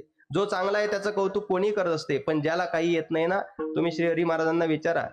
पंढरपूर मधली पाठशाळा म्हणजे एकमेव अशी पाठशाळा होती ज्या पाठशाळेनं अविरत श्रीगुरू भाऊंनी कधीच कीर्तन केले नाही. श्रीगुरू भाऊंनी अविरत अजात शत्रू आहेत, त्यांचं कोणी वैरी नाही. आयुष्यभर भाऊंनी फक्त 2 गोष्टी केल्यात, एक ज्ञानदान केलं आणि एक अन्नदान केलं. ज्ञानदान करत असताना सुद्धा विद्यार्थ्याचा आग्रह असो अथवा नसो, पण श्रीगुरू भाऊ जायचे, अरे ऐका, मी जाण्याच्या आधी हे सगळं तुमच्या पदरामध्ये घेऊन टाका. अन्नदान करत असताना श्री गुरु भाऊंनी प्रत्येक लेकराला जवळ येऊन बसवायचं, स्वतःच्या हाताने शिरा असेल बनवायचा, काही असेल बनवायचं आणि लेकरांना खाऊ घालायचं. आज श्री गुरु भाऊंचा तुम्ही सोहळा जर कधी बघण्याचा योग आला असेल, आमचे नितीन बाबा या सगळ्या मंडळींना विचारा. भाऊंची गुरुदक्षिणा म्हणजे काय माहितीये तुम्हाला? भाऊंचा जो नारळी सप्ताह होत असतो ना, त्या नारळी सप्ताहामध्ये जेवढे भाऊंचे विद्यार्थी झालेत तेवढे एकही कधीच कीर्तनाची तारीख न घेता कायमस्वरूपी जवळजवळ 2 ते 3 हजार विद्यार्थी आपल्या नजरेत विद्यार्थी, पण ते महाराष्ट्रातील उच्च विद्या वाचस्पती सगळेचे सगळे टाळकरी म्हणून उपस्थित असतात. ही श्री गुरु भाऊंची श्रीमंती आहे, लक्षात ठेवा. ही श्रीमंती प्राप्त करण्याकरता तेवढं समर्पण मानवी जीवनामध्ये असायला पाहिजे. भगवत पूज्यपाद श्रीमद आद्य शंकराचार्य विचारतायत, आला नाही त्रोटक? म्हटले नाही. ठीक आहे म्हटले, येऊ द्या. हे वाक्य काढलं तेवढ्यामध्ये त्रोटक धावत आला आणि गुरुजींच्या चरणावर नतमस्तकता धारण केली. गुरुजी विचारतायत, त्रोटका? अरे वेळ झाला. हो म्हटले गुरुजी, माफ करा, वेळ झाला. ठीक आहे म्हटले, हरकत नाही. गुरुजी म्हणायला लागले, एक काम कर, उशीर होऊ दे, पण एक काम करतो का? म्हटले काय? आज माझ्या जागेवर माझ्या आसनावर तू बस आणि आजचा पंचदशीचा पाठ तू पूर्ण कर. घामच फुटला.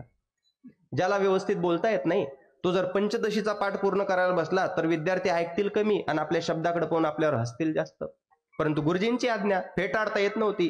सरळ चालत गेलेत त्रोटकाचार्य. आसनाचं दर्शन घेतलं, ग्रंथाचं दर्शन घेतलं, आसनावर बसले, ग्रंथाचं पान उघडलं. आता ग्रंथावर काहीतरी भाष्य करणार, तेवढ्यावर शेवटची नजर म्हणून श्रीगुरूंकडे नजर लावली. शंकराचार्यांची आणि त्रोटकाचार्यांची नजर एक झाल्या झाल्या. रोज तोत्र तोत्र तोत्र तोत्र बोलणारा त्रोटक, पण त्या दिवशी अस्सल वेदांतपूर्ण वाणीनं तो पाठ पूर्ण करायला लागला. कशामुळं? ग्रंथराज ज्ञानेश्वरीमध्ये ज्ञानोबाराय सांगतात, पुढा स्नेह पाजरे मागा येती अक्षरे, शब्द पाठी अवतरे आधी कृपा. ज्यावेळेस गुरूंचा स्नेह पाजरायला लागत असतो, शब्द तर हा नंतरचा विषय. KG1 ला टाकलेले लेकरू ते सुद्धा घरी आल्यानंतर 2-4 शब्द इंग्रजी बोलायला लागलं की बापाला त्याचं कौतुक वाटत असतं. शिकवल्यानंतर काही शिकता येते. असाध्य ते साध्य करिता सायास कारण अभ्यास, तुका म्हणे ते करता येऊ शकतं. परंतु एखाद्या तोत्र्या माणसाला वेदांत पूर्ण करणं, एखाद्या पांगड्या माणसानं वारी पूर्ण करणं आणि एखाद्या डोळस नसणाऱ्या माणसानं ग्रंथराज ज्ञानेश्वरीचे पारायण करणं, याच्याकरता कृपा असावं लागते. शास्त्रकार सांगतात, पुढा स्नेह पाजरे मागा येती अक्षरे, शब्द पाठी अवतरे आधी कृपा. कृपेचा वर्षाव झाला डोळ्याच्या माध्यमातून, नैत्र कृपा झाली आणि तोत्रा बोलणारा त्रोटक अस्सल वेदांत पूर्ण वाणीनं त्या दिवसापासून पाठ पूर्ण करायला लागला. पहिलं उदाहरण. शंकराचार्यांच्या जीवनातले दुसरे शिष्य आहेत हस्तामलकाचार्य. एका घराच्या समोर गेले, भिक्षांदेही. त्यावेळेस ती मावशी भिक्षा वाढण्याकरता आली. पात्रामध्ये भिक्षा वाढल्या गेली आणि भिक्षा वाढल्या गेल्यानंतर महाराज तिथून निघणार. तेवढ्यामध्ये ती मावशी बोलायला लागली, महाराज तुम्ही करता तरी काय? म्हटले काय नाही, रोजचा नियम आहे, 5 घराच्या समोर भिक्षा मागायची, भेटो अथवा न भेटो. नाही भेटली एकाही घरात 5 पैकी तरी 6वं घर गाठायचं नाही. नाही म्हटले, याच्या व्यतिरिक्त काय करता? म्हटले 5 घरातून भिक्षा भेटली तेवढी सेवन करायची आणि दिवसभर प्रभूचं चिंतन करायचं. अरे वा, चांगला मार्ग आहे म्हटले तुमचा. महाराज माझी एक विनंती आहे म्हटले तुमच्या चरणावर. म्हटले काय? म्हणे आमच्या घरचं एक लेकरू आहे म्हणे, ते नेता का कायमचं तुमच्यासोबत? शंकराचार्य विचार करायला लागले, इथं लेकरू होत नाही म्हणून लोक नवस करतात. बरं, नवस करूनही लोकांना पोरं होत नाही. बरं, ज्या पोराचा विचार करतात, ज्या देहाला तो पोरगा आलाय त्या देहाचा विचार स्वतः देणारा विचार करतो, पण त्यालाही भेटत नाही. इह लोकीचा हा देह देव इच्छिता ते पाहे. हा याला भेटला आणि ही मावशी सहज म्हणते घेऊन जाता का?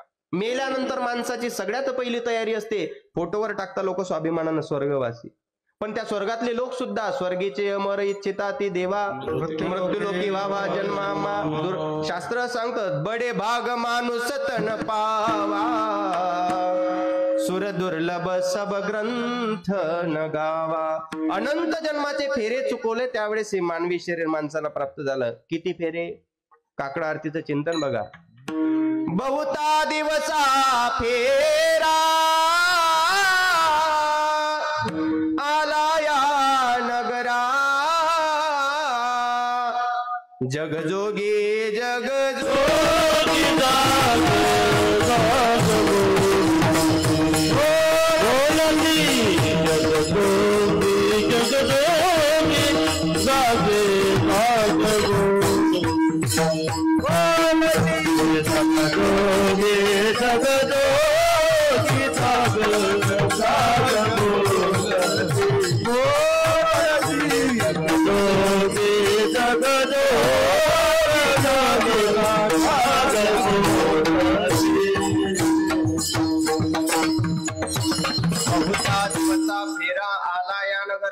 आई अहो तुम्ही म्हणतात की या लेकराला घेऊन जा, लोकांना नवस करून पुरवत नाही. म्हटले महाराज 2 मिनिटं थांबा, माझं शांत चित्तानं भाषण ऐका. म्हटले काय महाराज, मला तुमची सगळी प्रमाणं पटतायत. म्हटले देवाधिकांना स्वर्गातील लोकांना भेटत नाही, मान्य आहे म्हटले मला या सगळ्या गोष्टी. पण तुम्हाला सांगू का, ज्या लेकराला मी तुम्हाला म्हणतायत ना याला घेऊन जा, हे लेकरू जन्माला आलं तेव्हापासून हसत नाही, रडत नाही, कोणाशी संवाद साधत नाही. लाईटाला जर पाहायला बसलं तर 12-12 तास नुसतं लाईटच पाहत बसते. अशा जडमूड लेकराला घरात ठेवून मी काय करू. भगवत पूज्यपाद श्रीमद शंकराचार्य विचार करायला लागले. जडमूड म्हणे आला लेकराला आणलं, हातामध्ये टेकवलं आणि गुरुजी त्या लेकराच्या डोळ्यात डोळे घालून त्याला प्रश्न करतात आणि त्याच्याशी बोलतात. बाळा, अरे परमार्थाची साधना करत असताना भगवद्गीतेचे पारायण केले मी, आणि त्या भगवद्गीतेचे पारायण करत असताना वाचण्यात आलेला श्लोक आहे, ममैवांशो जीव लोके जीव भूत सनातनः मनःषष्ठानि इंद्रियाणि प्रकृती. या जगामध्ये आकाशामध्ये उडणारा पक्षी असेल, 4 पायाचा चालणारा मुक जनावर असेल, जलचर प्राणी असतील किंवा 2 पायाचा मनुष्य प्राणी असेल, हे सगळीची सगळी भगवंताचे अंश आहे असं स्वतः देव ग्वाही देतो.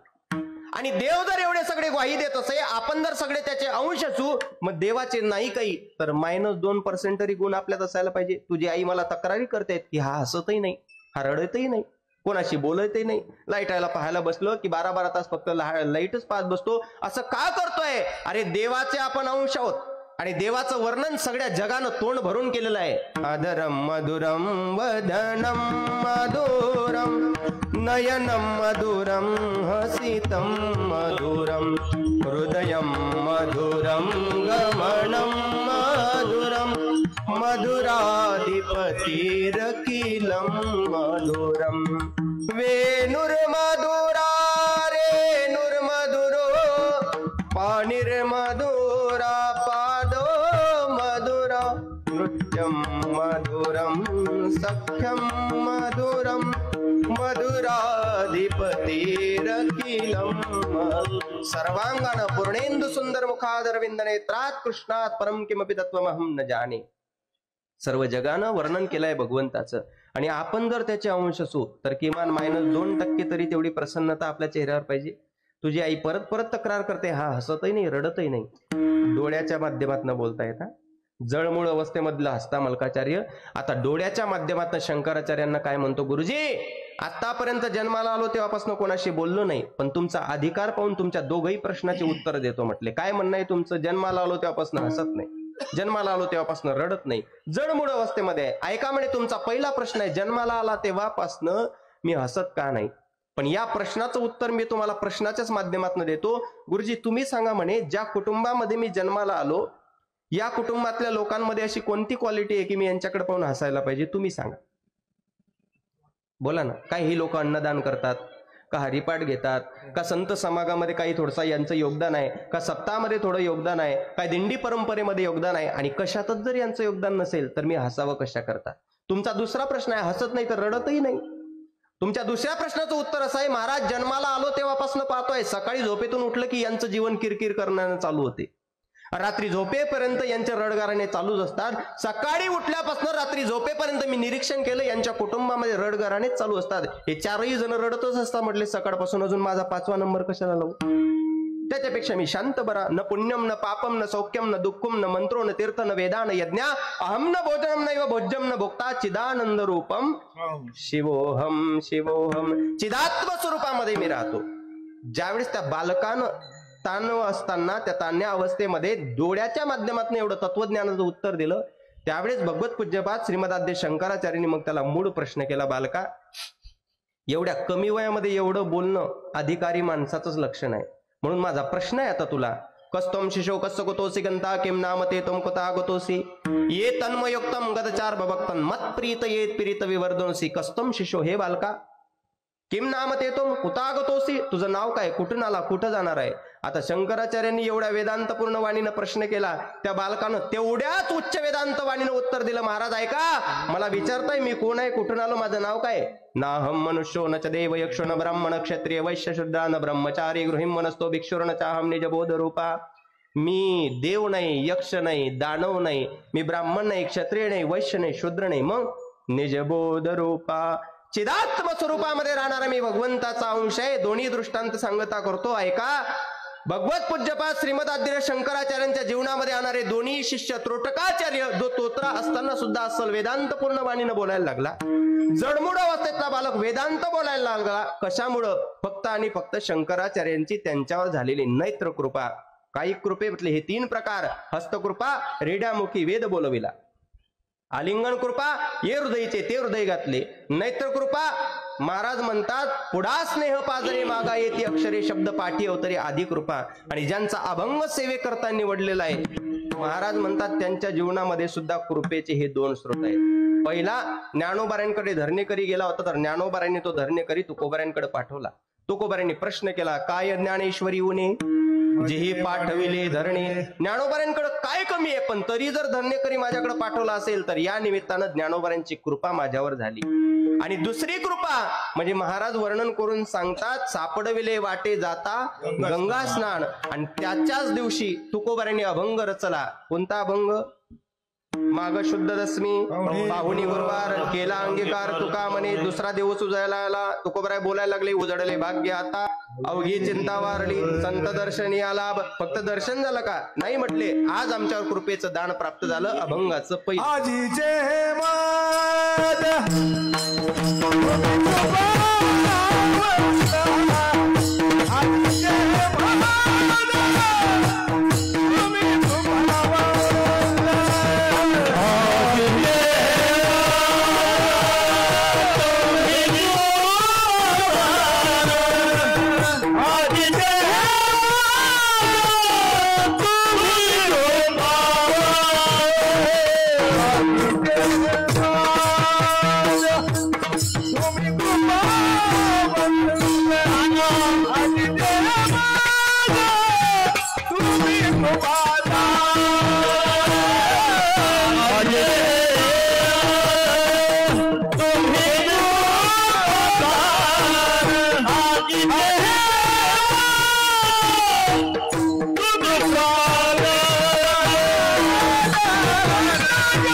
आजीचे हे मज तुम्ही कृपादान दिले संत जने माय बापे. 2 शब्द अंडरलाईन करा. पहिली गोष्ट कृपादान आणि संत जन माय बापे. कृपा ही दानामध्ये मोडलं जातं. अलीकडच्या काळामध्ये कृपेचा स्तर लोकांनी एवढा खालवलेला आहे. एखाद्याच्या खिशात तंबाखू असेल, नुसता चुना जरी नसला तरी लोक समोर त्याला म्हणतात, भाऊ तेवढी कृपा कर पण थोडासा चुना मागणे एवढा कृपेचा स्तर घसरला का? अहो कृपा हा विषय दानामध्ये मोडला. तो दान मागून जी प्राप्त होते त्याला भीक म्हणतात, आणि जी भीक प्राप्त होत असते ती क्षणिक असते, संपणारी असते, जाणारी असते. परंतु जे कृपेचं दान प्राप्त होत असतं ना, ते जर समोरच्यानं प्रसन्न होऊन दिलं तर ते संपणार नसतं. शास्त्रकार वर्णन करतात, कृपादान केले संती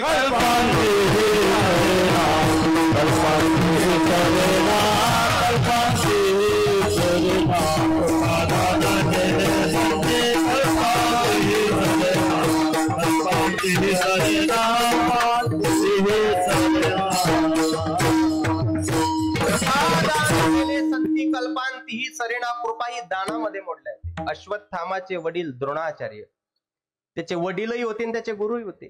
नेहमी दर्शनाकरता जायचा अश्वत्थामा, आणि द्रोणाचार्य आपला लेकरूही आहे, आपला शिष्यही आहे, पण एकच आशीर्वाद कायम द्यायचे, चिरंजीवी भव, आयुष्यमान भव. आता चिरंजीवी सामान्य आशीर्वाद आहे का? सगळं प्रलयन काळ स्थितीमध्ये बुडून गेल्यानंतर सुद्धा जो अजरामर राहतो त्याला चिरंजीव म्हणत असतात.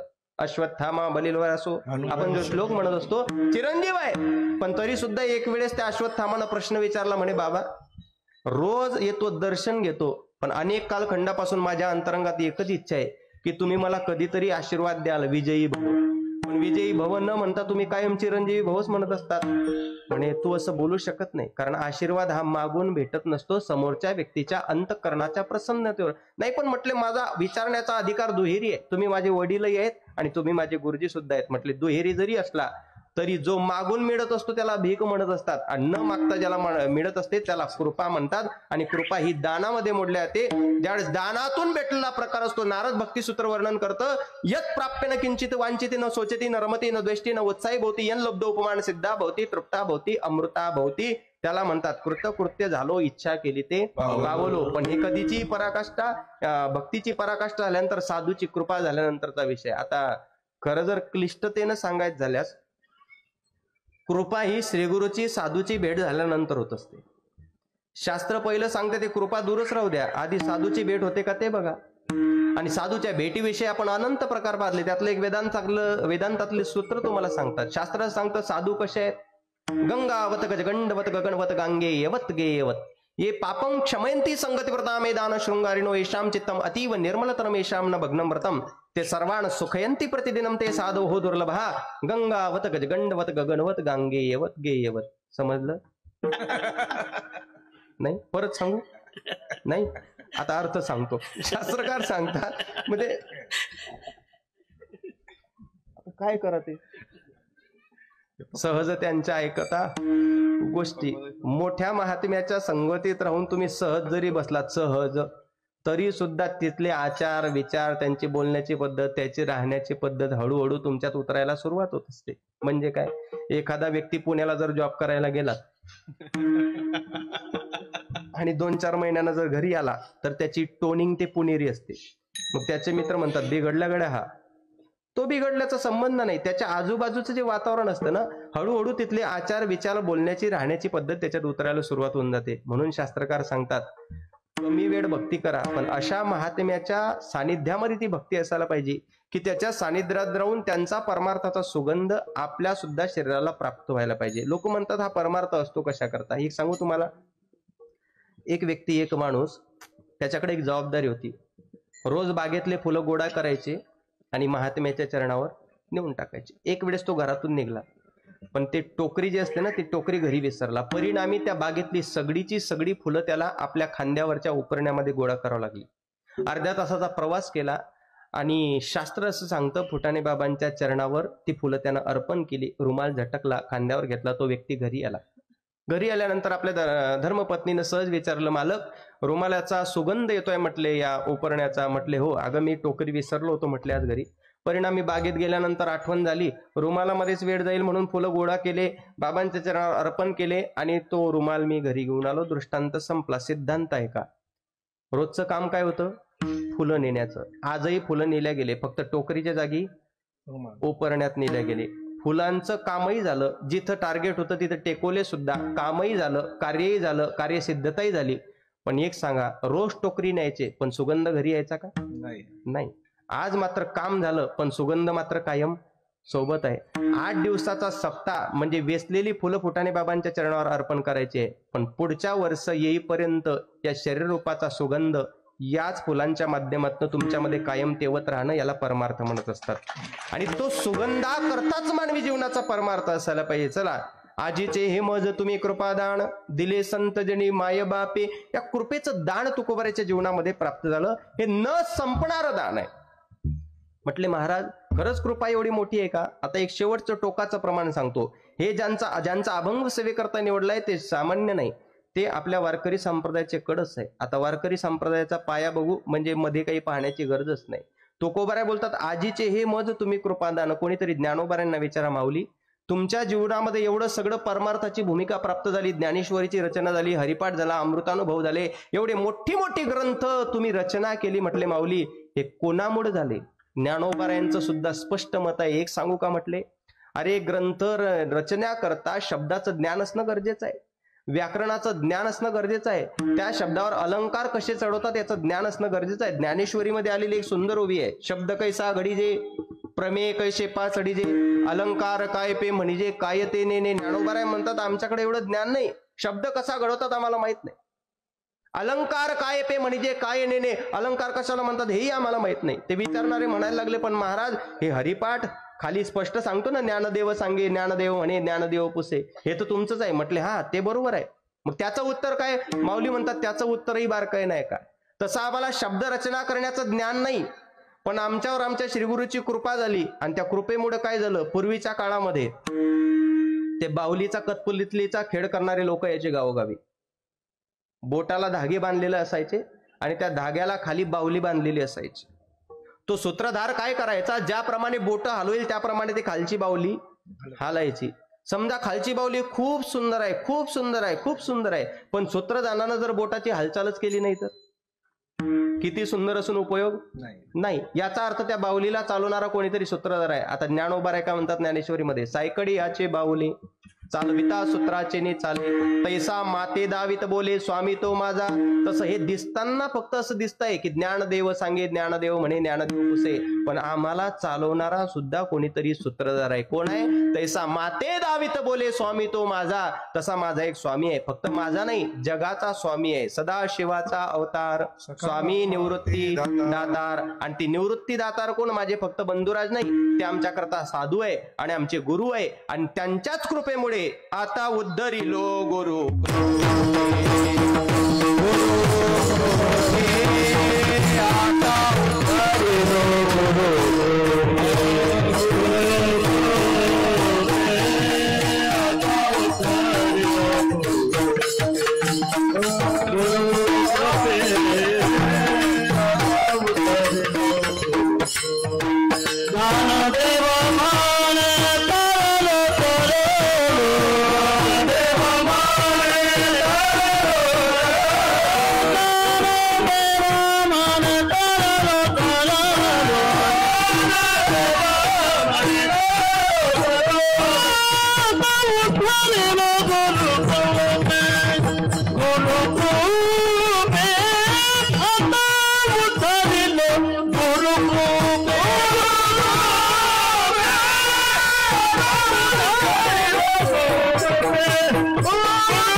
कृपादान बाबाजी चैतन्याच्या माध्यमातून कृपेचा वर्षाव झाला.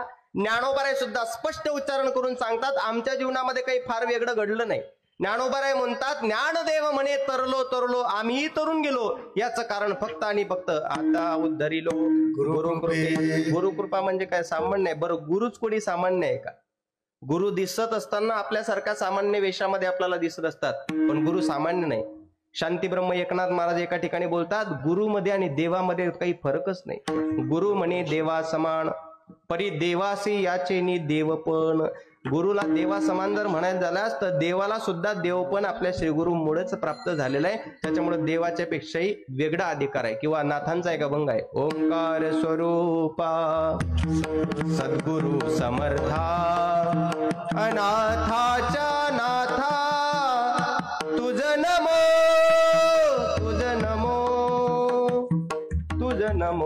तुझ नमो. शेवटचं चरण. एका जनार्दनी गुरु परब्रह्म तयाचे परिणाम सदामुखी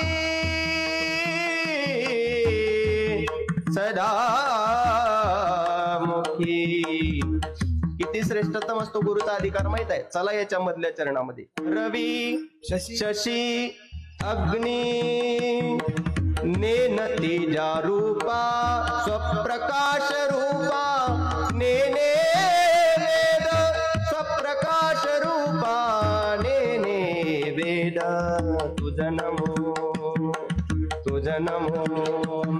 रवी शशी अग्नी हे सुद्धा नेनती म्हणजे ज्याला जाणू शकत नाही, जो स्वतःच्या प्रकाशानं स्वयंप्रकाशित आहे, त्या तत्वाला गुरु तत्व म्हणत असतात. आणि तुकोबराय बोलतात त्या गुरुची आमच्यावर कृपा झाली. ज्ञानोबराय बोलतात त्या गुरुची आमच्यावर कृपा झाली. आणि आपलाही परमार्थ जर करायचा असेल ना, तर आपलं किती पाठपाठांतर आहे याच्यापेक्षा आपल्या गुरुची कृपा कशी प्राप्त करून घेता येईल याच्याकरता फक्त परमार्थ असावा. एक बोलू का थोडंसं. पूर्वीच्या काळाच्या तुलनेत आताच्या काळातला परमार्थ खूप डामडोलाचा झाला, खूप वाढला आहे का नाही. 3 वर्षाआधी आमच्या भोलेबाबाची आठवण कोणालाच येत नव्हती, पण 3 वर्षापासून आमचे भोलेबाबा टॉप ट्रेंडिंगला चालतायत, अगदी टॉप ट्रेंडिंगला आहे का नाही. कोणालाच आठवण येत नव्हती, पण आता मात्र त्यांच्याशिवाय लोकांना झोप सुद्धा येत नाही, लोकांना म्हटल्यापेक्षा आहे का नाही. पण आपण एवढे स्वार्थी आहोत मावशी. देव भेटणं वेगळं आणि भेटलेला देवाचा परिचय होणं वेगळं. तुम्हाला एकच नाव माहित आहे, भोलेनाथ भोलेनाथ भोलेनाथ, पण त्याचं एक नाव महाकाल आहे. हे विसरलात का तुम्ही. उज्जैनला गेले तर भोलेनाथ नाही भेटले, उज्जैनला जर गेला तर महाकालेश्वराचं दर्शन होते. का. जो दिसताना चांगली भक्ती मंदिरात येईपर्यंत करतो, पण मंदिरातून बाहेर गेल्यानंतर खोडी केल्याशिवाय जमत नाही ना, त्याच्याकरता भोलेनाथ नसतात ते, त्याच्याकरता ते महाकालेश्वर होत असतात.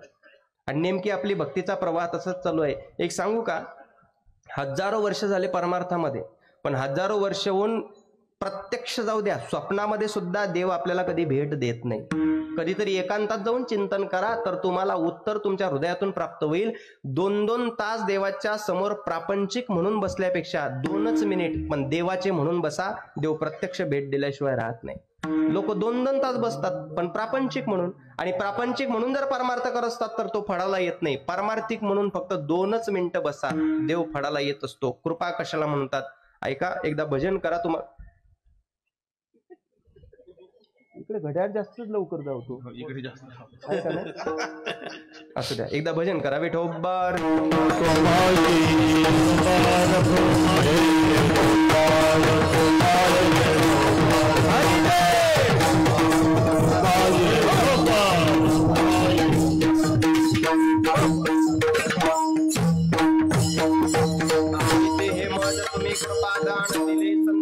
माय बापे आले मुखा वाटा अमृत वचने उत्तीर्णता येणे नोहे जन्म मुखा वाटा अमृत वचने.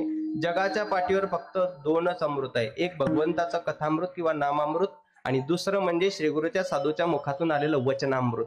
याच्यापेक्षा 3रं अमृत नाही. अमृत तुल्य आपण बनवलं, पण त्याला सुद्धा तुल्य म्हणजे बरोबरी, आणि चहा हा अमृताच्या बरोबरीला बसवता येत नाही.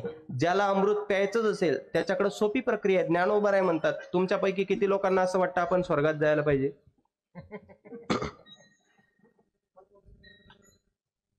सोपं आहे. अहो ज्ञानोबरायांची ज्ञानेश्वरी हा एक असा ग्रंथ आहे जिथं वाचायला बसलं तर ज्ञानोबराय स्वतः आपल्या मुखानं उत्तर देतात. काय पाहिजे बाबा तुला, स्वर्ग पाहिजे का. ज्ञानोबराय बोलतात एक काम कर, म्हणते संसारी जन्मीजे यज्ञाधिक कर्म केजे मग स्वर्ग सुख भोगीजे मनोहर. सकाम भक्ती केल्यानंतर त्याचं फळ म्हणजे काय, स्वर्ग सुख. त्याच्यामध्ये काय अवघड आहे. महाराज बोलतात बाकीचं अमृत, तिथलं अमृत वेगळं आहे पण इथलं अमृत वेगळं आहे. वचनामृत, कथामृत आणि नामामृत. या नामामृता करता, कथामृता करता, वचनामृता करता मरायची गरज नाही, पण स्वर्गामृता करता डिमोशन करावं लागतं, म्हणजे आधी मरावं लागतं. ते स्वर्गामृत प्राप्त झाल्यानंतर माणूस दीर्घजीवी होऊ शकतो, परंतु दिव्यजीवी होऊ शकत नाही. इथला माणूस दीर्घजीवी होणार नाही पण दिव्यजीवी होतो. दिव्यजीवी कशाला म्हणत असतात. एक प्रश्न विचारतो, इमानदारीने उत्तर द्या. आपल्या नावावरची प्रॉपर्टी आपली आहे का आपल्या बापाची. पटपट बोला, वेळ संपलेला आहे. वडिलांची. वडिलांची का आजोबांची. आजोबाची का पंजोबाची. पंजोबाची का खापर पंजोबाची. याचा अर्थ आपलं इथं काही नाही. मला एक सांगा, ज्यांनी आपल्याला एवढी 100 एकराची प्रॉपर्टी दिली, आपल्या 5व्या पिढीचं नाव आठवतं आपल्याला. नाही. ज्यांनी एवढी मोठी लाखो करोडो रुपयाची प्रॉपर्टी आपल्या नावावर करत असताना क्षणाचाही विचार केला नाही, त्यांचं नावही आम्हाला आठवत नाही. एकांतात बसून चिंतन करा. ज्ञानोबाऱ्यांनी 1 गुंठा सुद्धा दिला नाही, पण 750 वर्ष झाले अजूनही आम्ही त्यांना विसरायला तयार नाही. विचार करा की त्यांनी नेमकं आमच्यासाठी काय केलं. आणि जर उत्तर सापडलं तर त्या उत्तर सापडल्याच्या दिवसापासून तुमच्या खऱ्या परमार्थाचा आरंभ त्या दिवसापासून होईल, लक्षात ठेवा.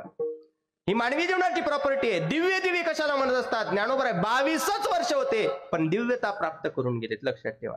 दीर्घजीवी दिव्यजीवी. पण इथंही कलियुगात येत असतानाही हे नामामृत कथामृत जरी असलं तरी याचाही उपभोग घेण्याकरता फार पुण्य असावं लागतं. महाराज बोलतात, कीर्तनी बैसता निद्रे नागविले, मन माझे गुंतले, मन माझे गुंतले, विषय सुख, विषय सुख, अमृतावनी गोड नाम तुझे देवा, नाम तुझे देवा. किंवा काकडा आरती सांगते, जीवे गोड 3 अक्षरांचा रस, अमृत दयास फिके पुढे. शास्त्र असं सांगतं, आले मुखावा, आले मुखावाटे अमृत वचन, अमृत वचने,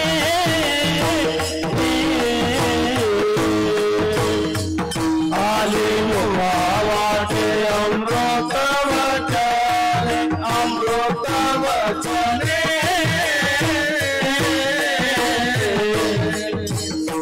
आले मुखावाटे अमृत वचन, अमृत वचने, अमृत वचन, अमृत वचन,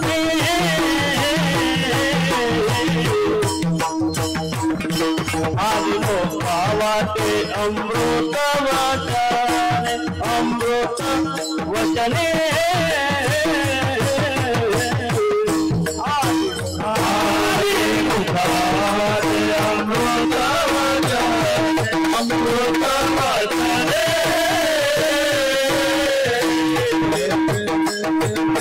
आदि मुखावाटे अमृत वचन, अमृत वचने,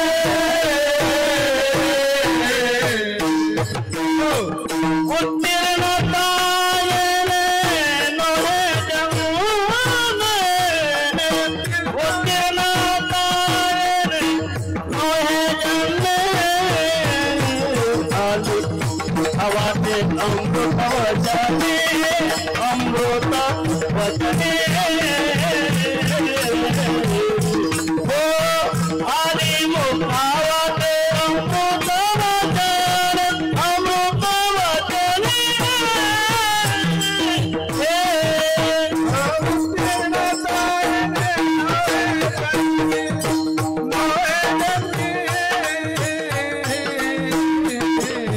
आदि मुखावाटे अमृत वचन, अमृत वचने, ओ आदि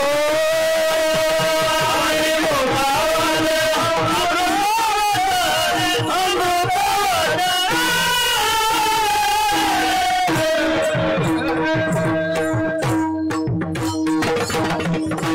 अमृत वचने, उत्तीर्णतायने नोहे जन्म का अमृत वचन आली. का तुकोबाऱ्यांचा कृपेचा वर्षाव झाला? कारण हा कृपेचा वर्षाव करण्याकरता एक तर भक्तही पात्रतेने युक्त पाहिजे आणि देणाऱ्याच्या अंगी 2 पाहिजे, 2 गुण पाहिजे, एक कृपाळुत्व, दयाळुत्व. आणि या कृपेनं आणि दयाळू भावनेनं युक्त असणाऱ्या आमच्या श्रीगुरूंनी आमचा शृंगार केला. अभंगाचं शेवटचं चरण. तुका म्हणतो मी उदार कृपाळ,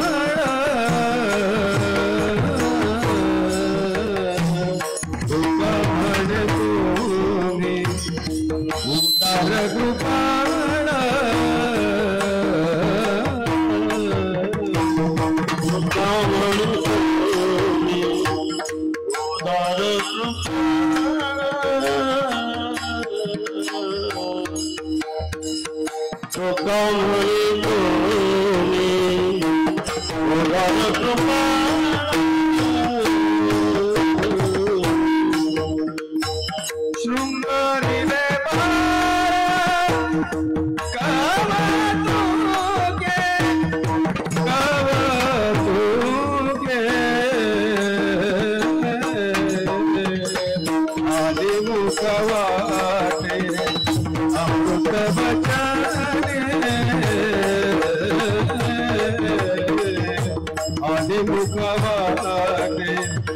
अमृत वचने शृंगारिले कौतुके शृंगारिले कौतुके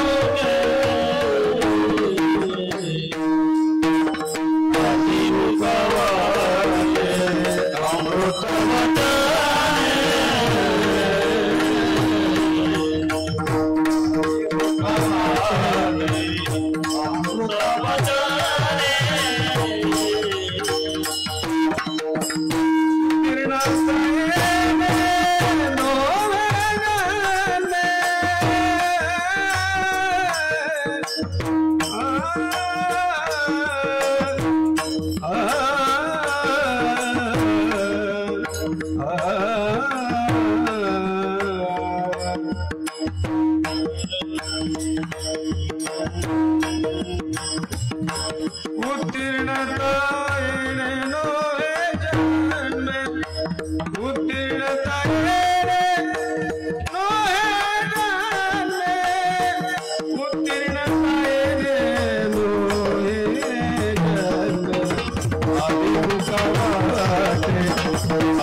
वचने अमृत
शृंगारिले बाड कौतुके. आपलाही शृंगार सद्गुरूच्या श्रीगुरूच्या साधूच्या कृपेनं व्हावं. जाता जाता फक्त एकच विनंती करेल, स्वार्थापोटी तुम्हाला जवळ करणाऱ्या समाजातला, कुटुंबापासून समाजातला प्रत्येक व्यक्ती भेटेल.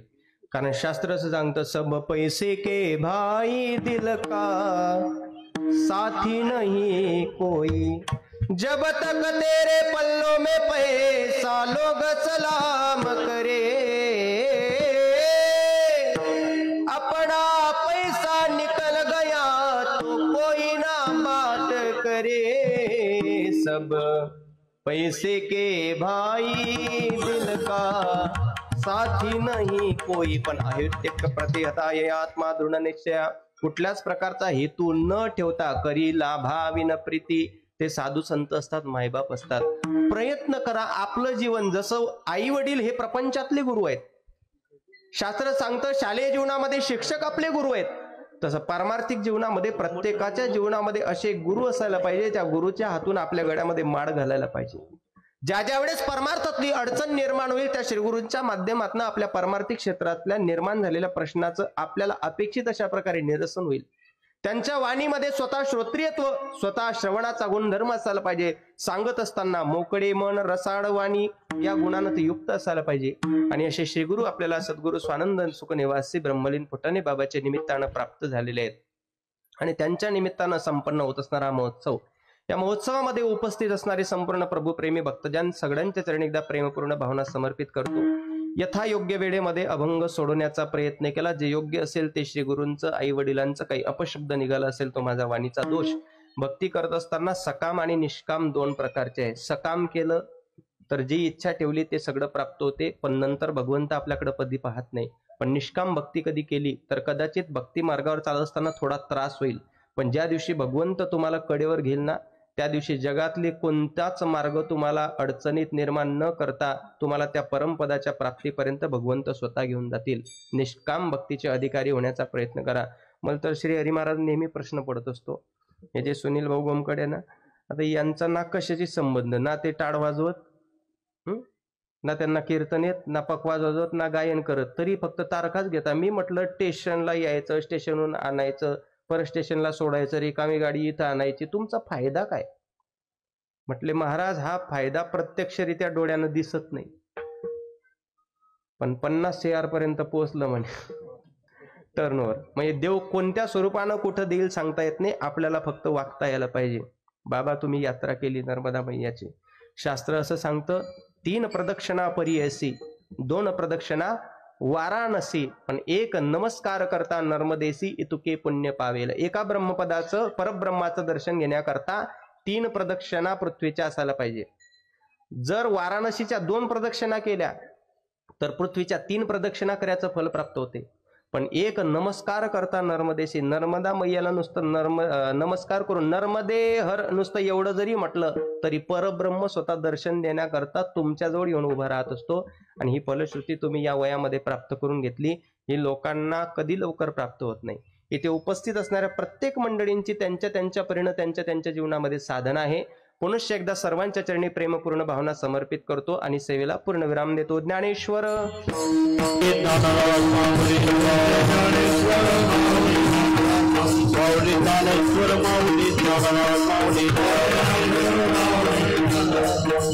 विठ्ठल जय